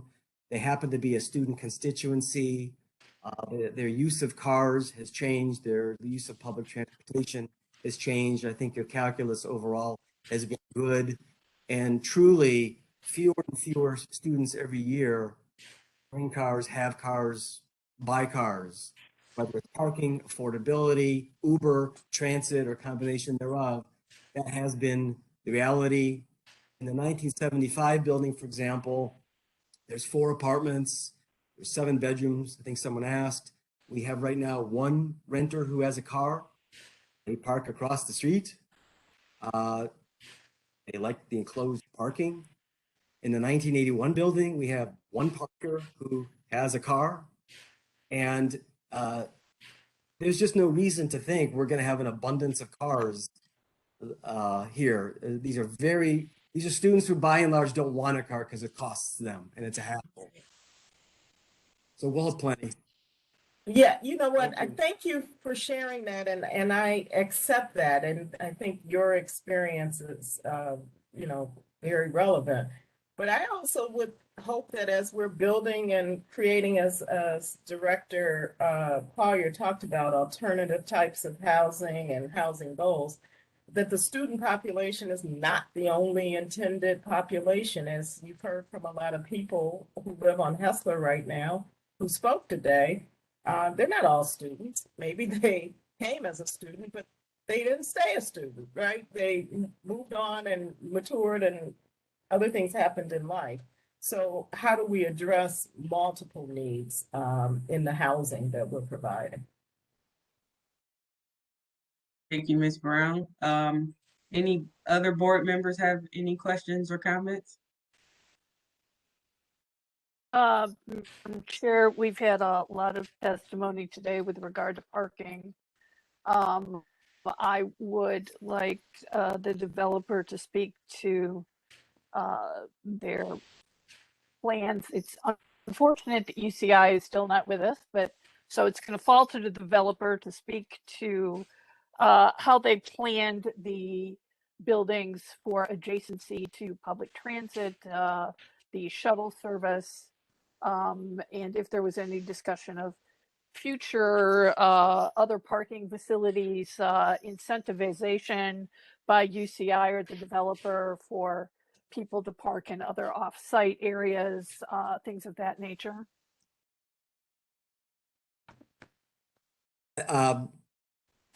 Complicated question. Yes, it is. Yep. Maybe address part of it. I did know that UCI was not on the call anymore. Here's what I know. If you are a resident of 1975 or 1985, both of which have Ford Road addresses, I'm told that they are not allowed to apply for a permit to park on Hessler. You need a Hessler address to do so. If a renter happens to be a student and the student happens to be a student at Case Western Reserve versus the Art Institute, for example, the music school settlement, for instance, Institute of Music, for instance, they can, as is done many times, go to campus and get a hang tag and park in one of the other university facilities off-site. That's what many of the kids do. What else were the questions about longer? Can you think the balance of your question? Yes, you've addressed the fact that students have other options. You've addressed the fact that residents on the Ford Road addresses cannot apply for Hessler parking.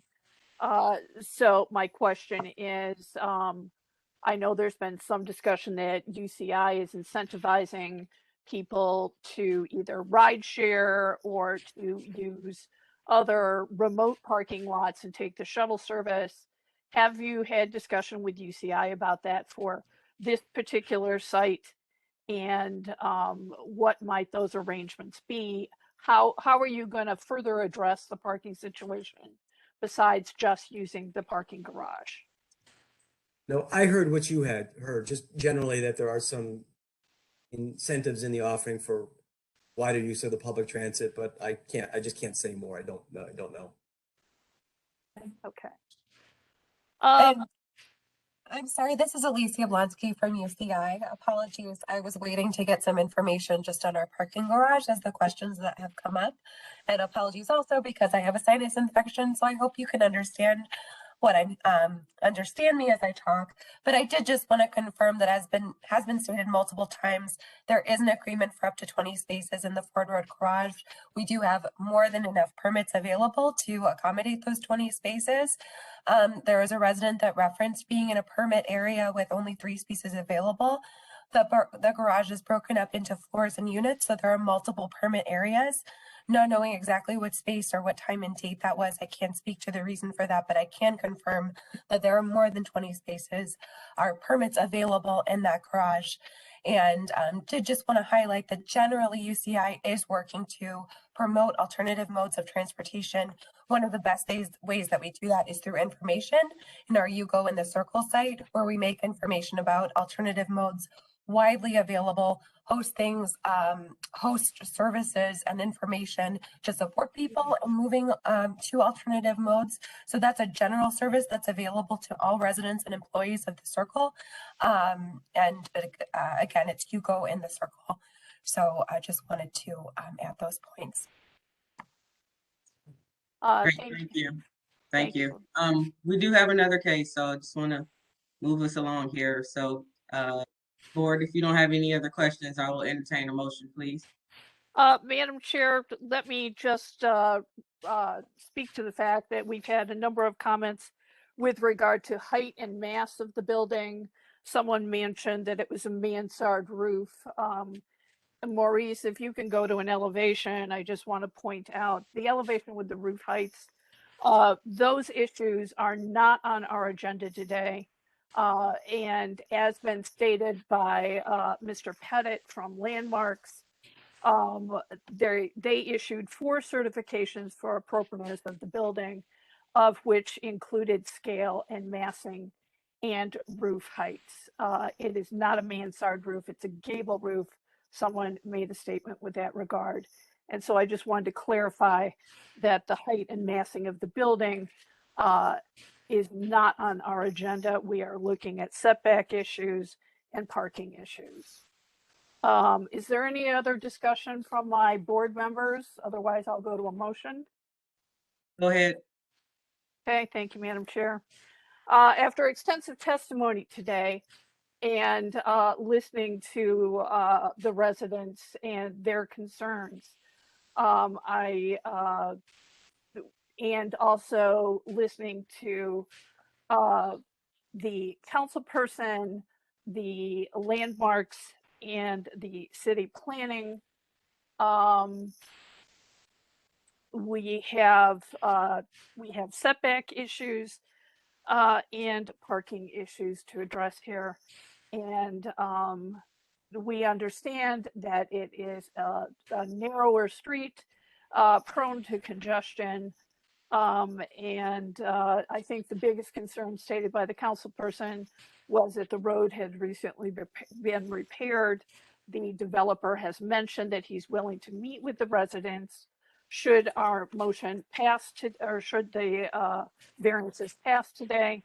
The developer is willing to meet with the residents to discuss staging and appropriate workarounds to mitigate any inconvenience to the residents on the street. We have support from city planning, from Landmarks, and from the council person. And with discussion and solutions that we have heard today, also understanding that the project itself has been reduced in size and has had numerous iterations through its life cycle, and it's gone from 24 units to 12 units, and UCI is working to mitigate some other parking issues. With all that taken into consideration, Madam Chair, I move that we approve the variances. Thank you, Ms. Faith. Can I have a second, please? This is Member Brown. I second. Thank you, Member Brown. With second, call the roll, please, Ms. Kukla. Ms. Barnes? Yes. Ms. Brown? No. Ms. Faith? Yes. Ms. Britt? Yes. Madam Chair, calendar numbers 21-152, 21-173, and 21-174 are granted.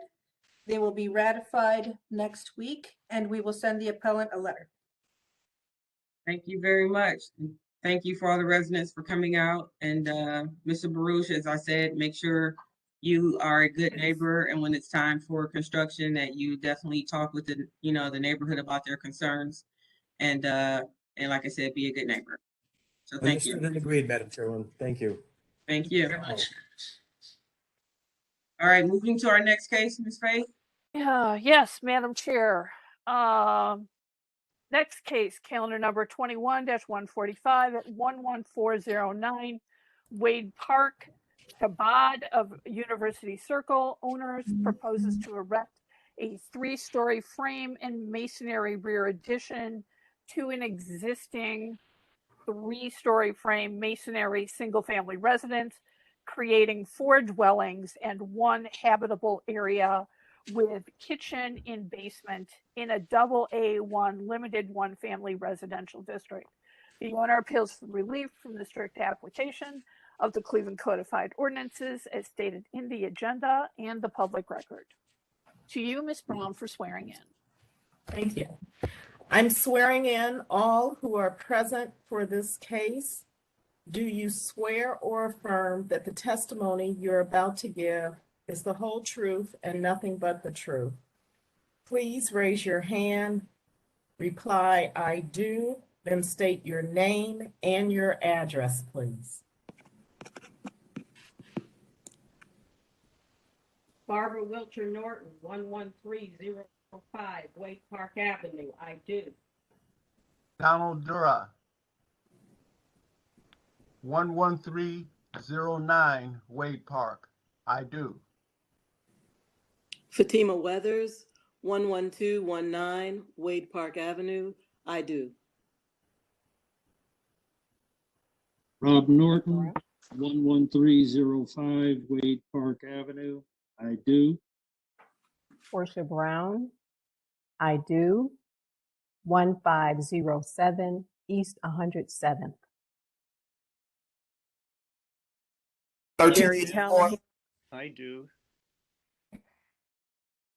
1384 East 112th Street, Rita Knight Gray. I do.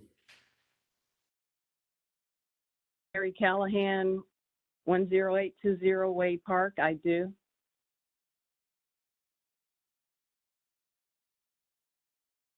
I do. Donald Pettit. Jim 601 J.P. Lakeside Avenue. Potacek,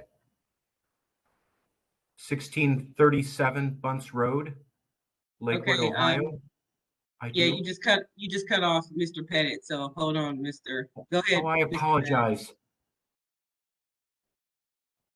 Thank you, Madam Chair. Donald Pettit, 601 Lakeside Avenue. I do.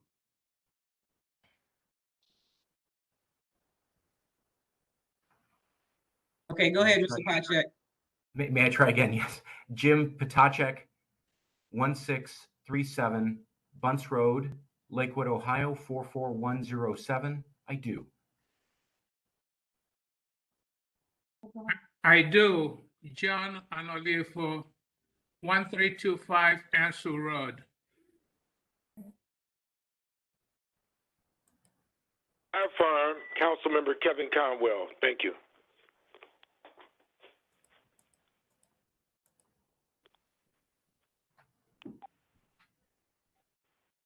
Mendy Alevsky, 1524 East 115th Street. I do.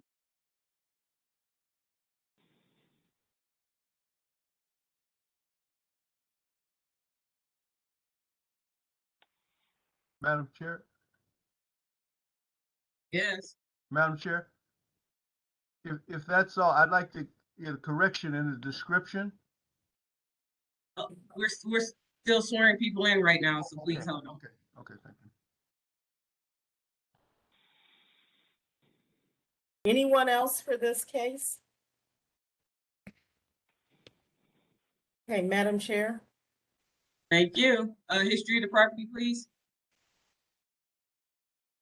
Thank you, Madam Chair. This property was originally zoned 1 family in 1929. In 1943, it was changed to the current limited 1 family district.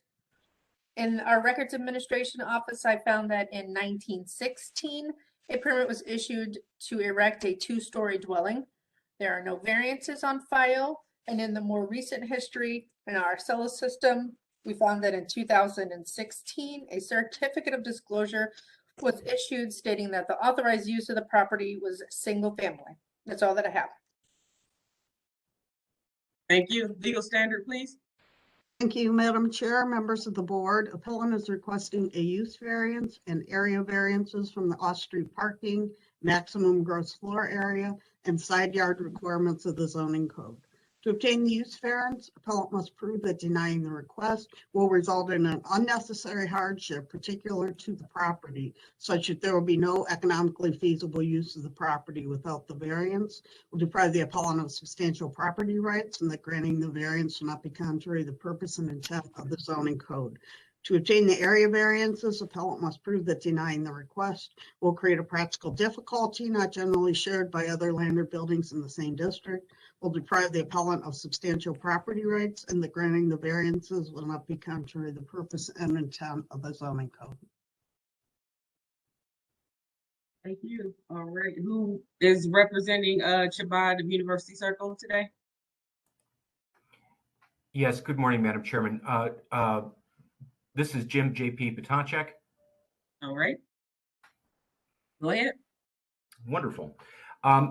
Actually, just to start, just a little bit of brief history. This project has been going since 2016, actually. And just to, Mr. Pettit may have a better full accounting of some of the meetings and appearances we've done. But just to briefly go through in respect to everyone's time, the original concept was that this property was purchased and due to the condition of the house was considered originally that maybe they would entertain basically just building a new home on the lot. The project with that consideration was brought to Landmarks, and Landmarks summarily basically said, that's not an appropriate reuse in this district. And could you revisit this, so that we could keep the existing fabric of the neighborhood intact? The Alevskis, warmly invited that opportunity. And so the project was then revisited to consider the house as an adaptive reuse with a large addition on the back. For context, the Alevskis are a Jewish family with a large and growing number of children.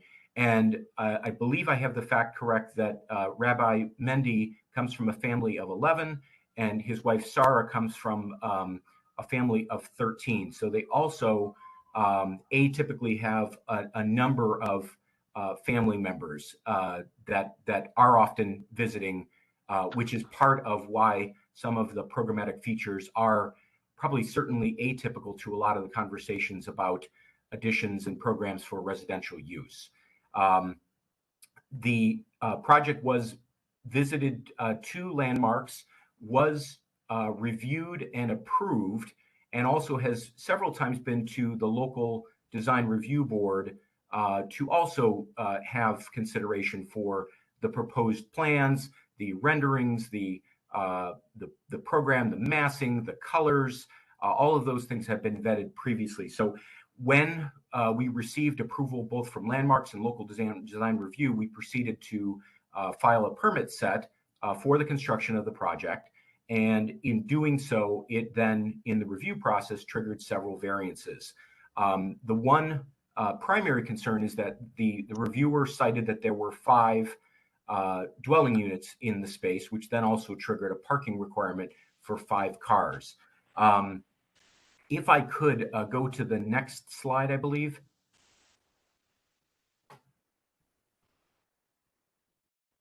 Actually, this, could you advance one more? This may be the project set of the drawings. There was a different submittal that was specifically addressing some of the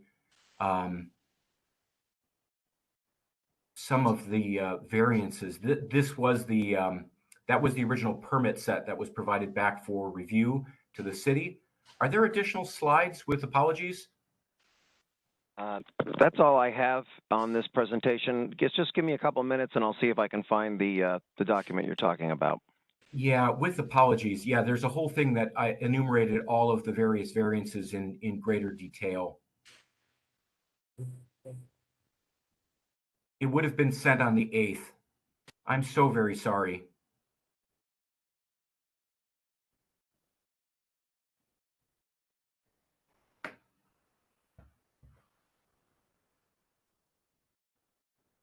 if I can, just again, to make good use of everyone's time. Yeah, you can continue on while he's trying to find that. The house basically, we are preserving the entire bulk of the house that faces on Wade Park, and the addition is sensitively put out the back to meet some of the program needs, again, of a large family. It's also an Orthodox family, so they also have some religious observations that deal with having multiple kitchens. So one of the religious observations is that they have a separate meat kitchen and a separate dairy kitchen. And in the basement, because we had a little bit of extra space, there's always a preference if you could keep kosher with a separate Passover kitchen. That's also kind of a desired need. And so in this plan, the basement has a Passover kitchen. The first floor has a meat kitchen, and the second floor has a dairy kitchen. So the 3 units right off the bat would trigger anyone reviewing it to say, well, gosh, this is 3 units, but it is a one-family house. Oh, there it is. Thank you so much. So these were the 4 that were outlined by Mr. Wells. 5 dwelling units are not allowed in the limited one-family district. 1 parking space is required for each of the 5. We're proposing 2. The maximum gross square footage area cannot exceed 50% of the lot size, and that the required interior side yards shall not be less than 20, and we were showing 1610. So if you could advance to the next slide. So this was the case I was trying to make, that basically there's 3 kitchens that are basically for different religious observation needs throughout the house that would, casually cause someone to think this is a 3-family house just at the get-go. And again, as I mentioned, both the Olevskis come from larger families and have a lot of visiting family who stay for extended periods of time. Their hospitality, to have some autonomy for them, was that on the upper floor, if they are having family units visit, they were affording sort of a suite living space for an extended visit if they were coming for Passover, to accommodate essentially 2 different family members that could come and have a kind of a semi-autonomous area from the rest of their family. Because basically 1st and 2nd floors are for their family use. 3rd floor is essentially for visiting family. So if I can go to the next one, this shows the plans, and I've kind of highlighted where the conditions are. So basically in the very basement, which is the lower left hand, I've kind of highlighted the location of the Passover kitchen, which is, again, just down the stairs, and it's only used essentially for that one time during the year. You'll see adjacent to that, basically the 1st floor condition has the meat kitchen, the upper left has the dairy kitchen, and then if you go up to the right, they're sort of extended on both halves of the house. They're symmetrical. That basically just could allow family to stay for an extended period of time. It's sort of like a guest bedroom for a family that has a lot of kids who are coming to visit. So that's sort of programmatically the explanation why the reviewer believed, or at least I believe he believed, that this was a 5-unit home. But as Mr. Pettit can also attest, because he's been part of this process all along, the Olevskis are a single family that are hoping to use this, and their whole goal is this is a single family. It's just their program is a little atypical. If you could go to the next slide. This was essentially trying to address the parking. Again, this is a single family, so it should automatically hopefully trigger the fact that if it's a single family, that just has a lot of kids, they have the 2 cars, that's what they need. But based on keeping the existing garage, and if they did have family, it would be very similar to having, when my family gathers at Christmas or Thanksgiving post-pandemic, that, you put people in the driveway, and it's a very deep driveway. So there's plenty of accommodation for people to park, for those gatherings, for those family celebrations as well. But from a practical need, because it's a single family house, it shouldn't trigger the requirement for having 5 designated unit parking spaces. So if one goes away, our hope and expectation was that the second one also would not be required as a variance. If I could go to the next slide. So this got to the lot coverage, And basically, because of the program size, this is a larger, footprint for the house. The lot is 10,450 square feet. Half of that would be 5,225. The existing home is just under it. So anyone who is coming back to this house to put an addition on, when you count the basement, first, second, and third floor living space, would very quickly, with a very small, modest addition, push way past that 50% lot coverage for this. When we add in basement, first, second, we climb to about 9,000.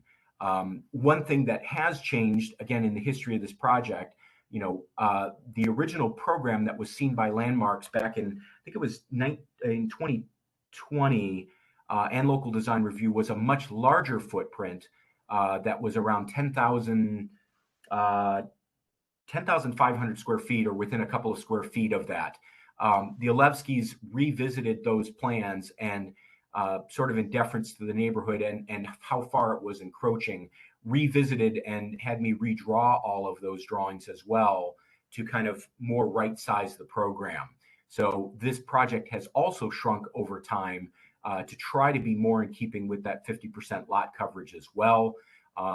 Actually, about 2,500 square feet of this space goes away in that calculation if you don't count the basement as part of that equation. But we're trying to be transparent, in presenting all of the square footage for this. And then the last one, if you could advance the final slide here. This is sort of, it is an issue because of the side yard setback condition, but if you can see, the existing footprint of the house is basically where the dimension condition exists. That is the tightest condition. We're at 11'10" on the left side from the property line to basically the corner of the house, and we're 5 foot setback. And that's not including there's 2 side bump outs, one to the west, one to the east. When we're doing the addition, we're actually trying to squeeze it over a little bit more. So the addition is actually more in compliance with the setback, but guided by Landmarks, basically saying, we want you to keep this house and adaptively reuse it. That's actually creating the setback condition to start with by preserving the home. So yes, it is a variance that's required, but any of the addition work that we're doing is actually bringing it closer, into compliance. We're basically offsetting based on the request of Landmarks and the Local Design Review to kind of step back from the original house visually, which basically the at the very back of it, you see the grade in area for the addition. That's actually becoming more compliant with the setback condition requested. So those are the conditions we have. I'm happy to answer any questions, or if others have other comments, would welcome the opportunity to discuss those. Thank you. So just to make sure, the proposed addition is going to be within the existing footprint of the original house. So it's not doing anything different other than it's an addition. No, ma'am. It's trying to be narrower to be more in compliant with the setback requirements. And again, it's gotten smaller over time. Is that the question you're asking, ma'am? Yeah, but you're not going outside of the existing footprint of the house, is what I'm saying. Just to the north. We're not making it any wider. Okay, that's what I needed. Okay, thank you. Thank you. Mr. Pettit?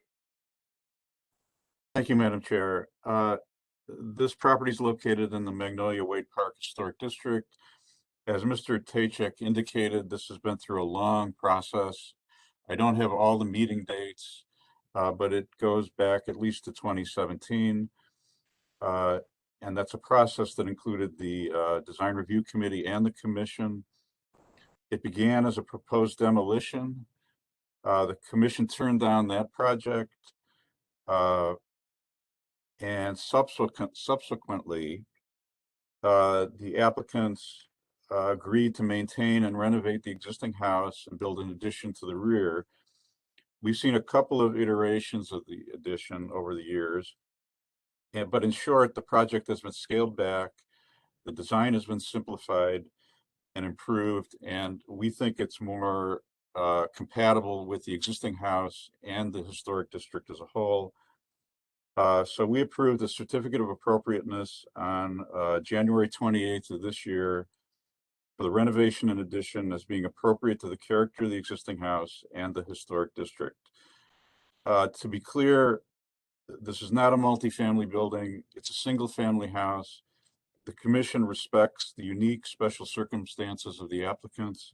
So we fully support the project and we have no objection to the required variances. Thank you. Thank you, Mr. Pettit. I'll move to the CDC now. Mr. Adalifo? Yes, ma'am. I would, at this point in time, if it is possible, to yield to my residents before I can speak. Sure. We'll start with, I have Fatima Weathers listed. And please make sure your comments are, as with the other case, please make sure your comments are just toward the variances. Yes. Nothing personal, nothing about people or religions or anything, but just about what the variances are listed today. Okay. I think the one concern, well, I have several, but my first concern is the description of a one-family unit, and that the idea that the circumstances of this family are unique. Many of us have large families and they come and they visit, but we don't change the zoning code to accommodate visitors. That's one. The next one is, well, there's been so much said about parking that I won't even go into parking. But according to number 3, zoning code number 3, the size of the lot is 4,940 square feet. That hasn't changed, but on the slide that you showed, they said something about 10,000 square feet. So I didn't understand that. But anyway, what they're proposing greatly exceeds the maximum gross allowance. So that would be another challenge. And finally, the side yards. They're saying they might even reduce the size of the side yards. I don't know about that, but what they're proposing in this variance is 25 to 50% less than the required side yard allocation. So I think they're not in compliance with any of the codes as they currently exist. And I think that it would be a real tragedy to start changing zoning codes to accommodate visitors, even family members. That's all. All right, thank you, Ms. Weathers. And just for the record, that's why they're here. If the zoning code does not comply with what someone's trying to do, that's why they come to the Board of Zoning Appeals to require a variance. So I just wanted to make that clarification, but thank you for your comments. Thank you. We'll move on to Ms. Brown. Actually, I have a request. The original slide that was put up, which speaks to the purpose of today's meeting, if that could be shown again, and Who's speaking right now? Is this Ms. Portia Brown? Brown. This is Okay. Portia Brown. Okay. If I could see that, and then if you can come back to me. So there is a slide with the intent, the objective of today, speaking to practical matters, feasibility. Are you talking about the legal standard? That's it. Thank you very much. And, okay. Sure. And I'll mute. Look at this. If you could pass to someone else and maybe come back to me. Appreciate it. Okay. We'll go to Ms. Gray. Madam Chair, this is Liz.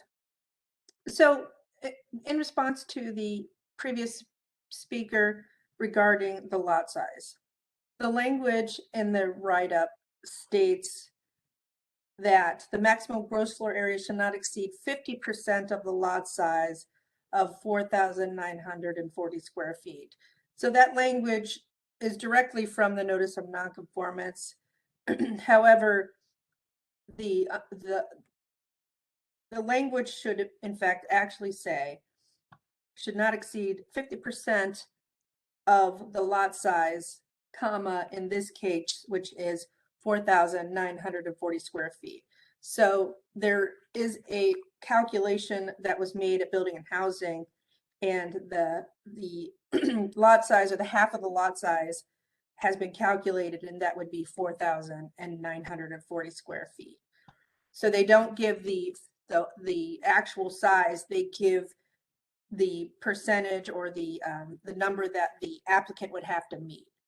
So in this case, the half of the lot size is 4,940 square feet. Okay, I appreciate that clarification. Great, thank you. Ms. Gray? Have you listed here? Yes, Rita Knight Gray. I'd like to refer and maybe come in later because my comment is basically about the value and what happens to the rest of the housing in the historical area. So you can. Well, Ms. Gray, your comments have to be toward the variances that are listed today. So are you, because we're gonna come up against time constraints to keep delaying Sure. people from speaking. So if you have something you want to say, you should say it. Well, that was basically it. I didn't see, or I was trying to see the slide of what it was going to look like, even though it's in the rear. But I don't know if they have one. They might be able to find you one, but that was the extent of your comments. Yeah, that's basically it. Okay, thank you. Moving to, we have Ms. Callahan. My comment, and I'm not sure if it fits in, but it is the drawings of the property, and I don't know if the extension to the north includes a walkout from the basement. If there is no walkout from the basement of this house, then a kitchen is not legal. It's a health hazard. It's an insurance issue. I'm not sure if that fits in, but if that could be addressed. That's not on the list of variances today, but maybe Mr. or Jim can address that question for you about exits from the kitchen. Madam Chair, would you like me to address that now or wait? Yeah, go ahead. You can do it now. Yes, the plans include a rear access stairway that would lead directly out. So there's essentially two means of egress from the basement, and the windows that are part of the addition are intended to be low enough to meet egress requirements. So basically the 4 that are at the top here and the 2 that are at the bottom have a windowsill that's compliant with code for someone to egress through a window well, essentially. And it's bringing more natural light into the basement as well. So at the far left is the stair. There's a little up on the far left side of the basement there. Great. Thank you, Jim. I have Ms. Norton or Mr. Norton. For Mrs. Norton, yes. Okay. I have several concerns. The changing of a variance from limited single family residential to multifamily, because I have a large family, does not add up. I have a mother-in-law suite on top of my house with 2 bedrooms, bathroom, and a living area. Madam Chair? And I did not meet. I'm having trouble hearing her. I'm sorry. Ms. Norton, can you speak closer to the microphone, maybe? Yeah. Yes. Can you hear me now? Yes. Much better. Okay. So again, my stated concern, first of all, is the fact that you need that the rabbi and the Shabbat group is trying to change the zoning in this area.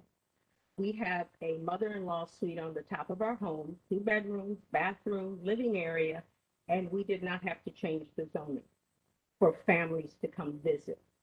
This indicates that they are going to use this property for something other than family to visit. Because we're not going to do any kind of allegations for what people are going to do. So please just keep your comments to the zoning variances and not any personal attacks. I'm not trying to attack. I'm just making an observation, but you're right. I should have stayed to the zoning. The zoning, if it is for family members to come visit, is unnecessary to change from single-family residential because only one family will be living in the house and not multiple families.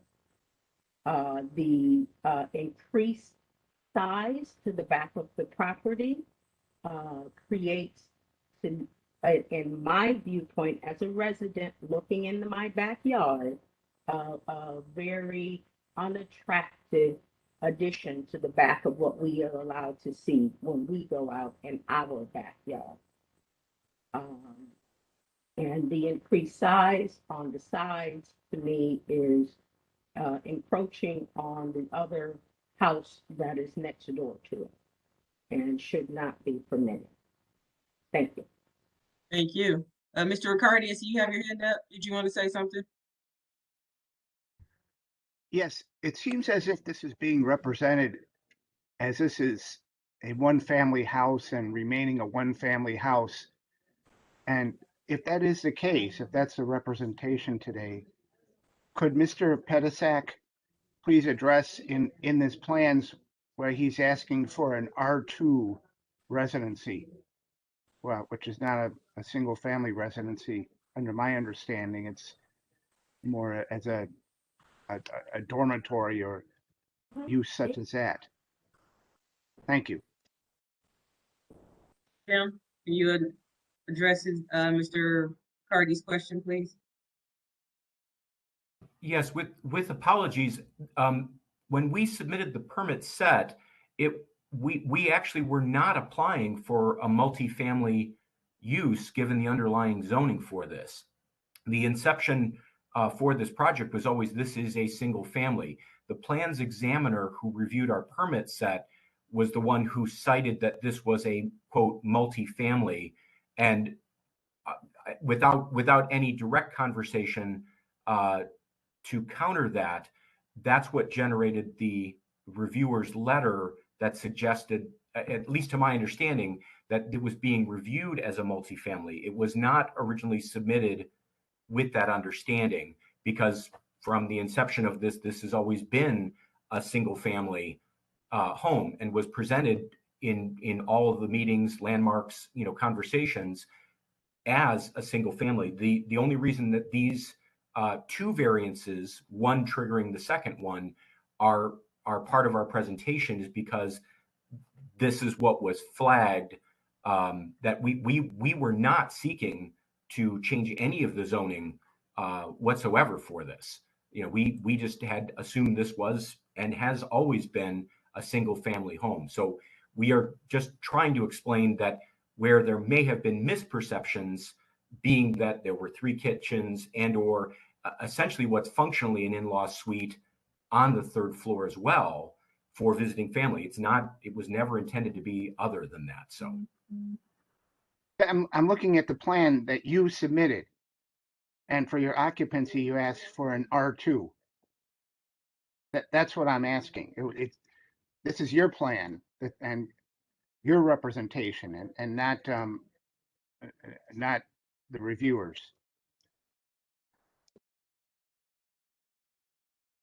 Right, as you see there, use group R2 in the corner. Thank you. Could you address that? It's my understanding that's not that a single family home would not be an R2 classification.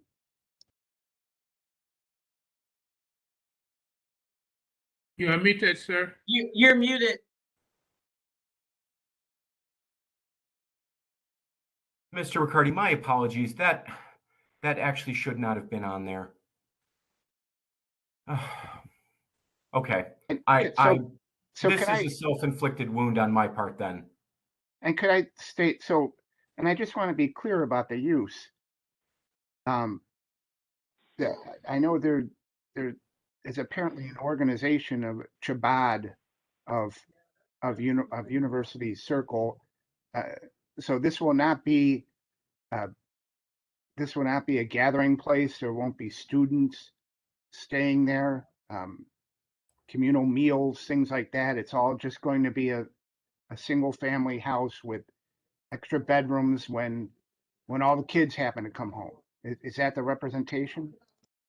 That is partially true. The Chabad's mission, I mean, it is their house, and it has happened in other locations, as well. That yes, for Jewish students that are, at case, they will share in fellowship, and that's part of, kind of it's almost like a teacher inviting a student over for for dinner if they're stuck on campus over the holidays as well. That there is a faith-based outreach to students of the Jewish faith that's part of this as well, but it is their primary home. That's what that is.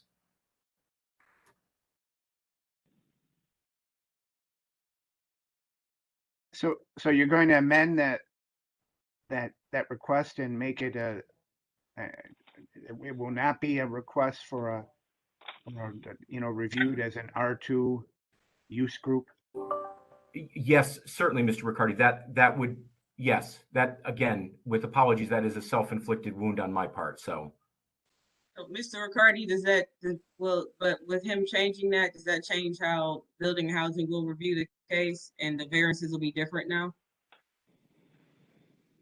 Well, the zoning code defines a dwelling unit as something that has separate kitchens. So, and I understand, I understand the faith reasons and keeping certain foods apart. And I know just a rudimentary knowledge. Granted that sometimes, I mean, that's done in one kitchen also. But it seems we may be talking about large quantities of food here. If they want to represent that this as a one-family house, with excuse me, seeking a variance for the multiple kitchens, they're free to do that, and that would take away the parking requirement. But I just can't help. I mean, when you look at the scale and the size, it just makes one think that something more is going to go on here. But I mean, they can represent and ask for it for what they want. Thanks.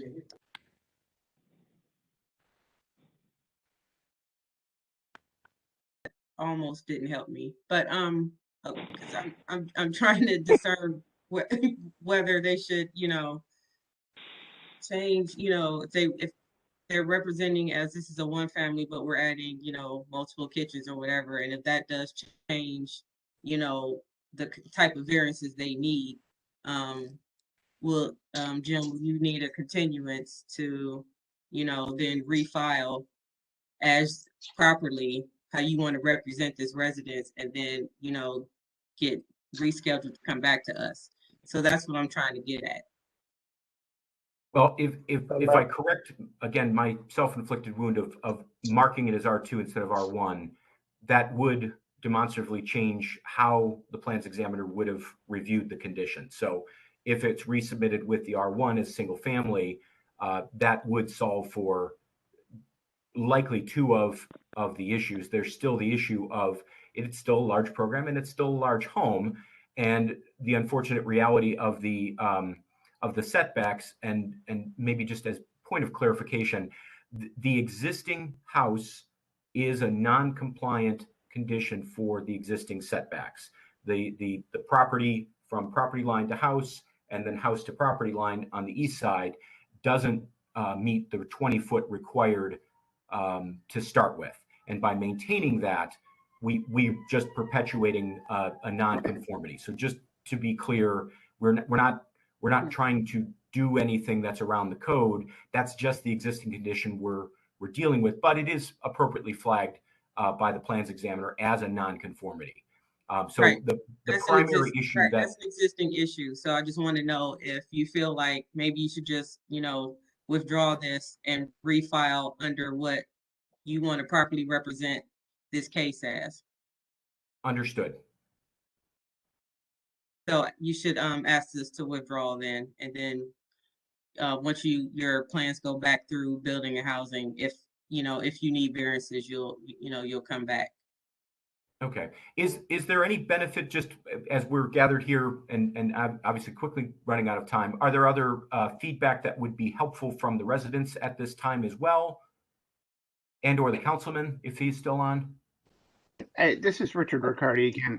And I think that you should really, in the resubmittal, you should really have a narrative of all the uses that are going to go on at the house. If it's going to be, if there's going to be programs and meals and for students, then that should be stated, and how many and how frequent.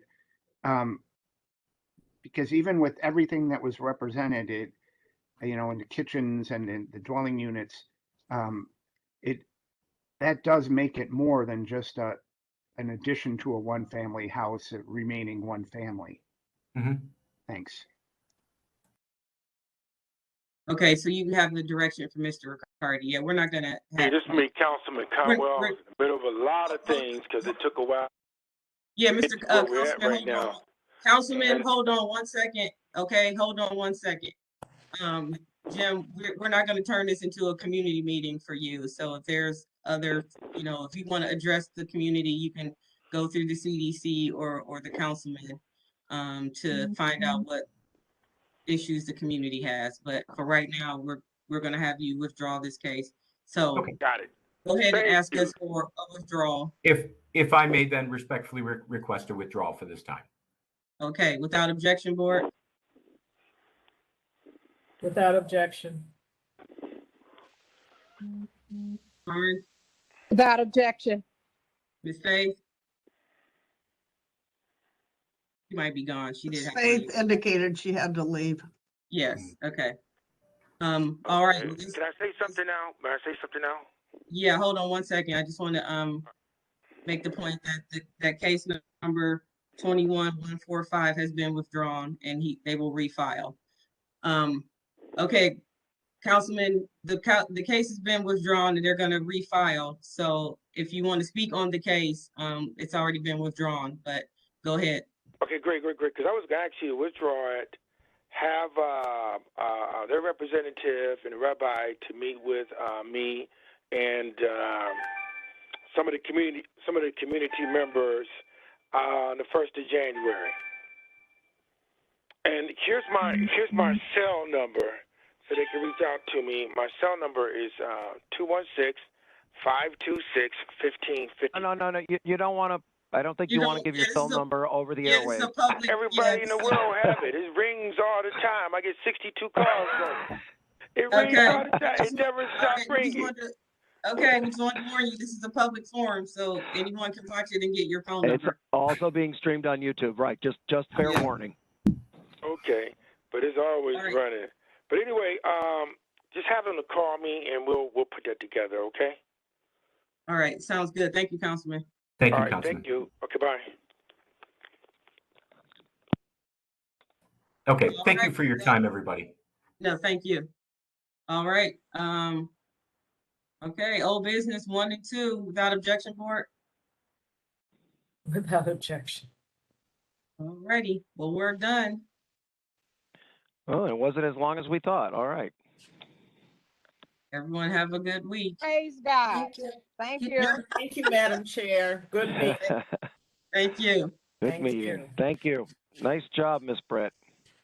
Thank you.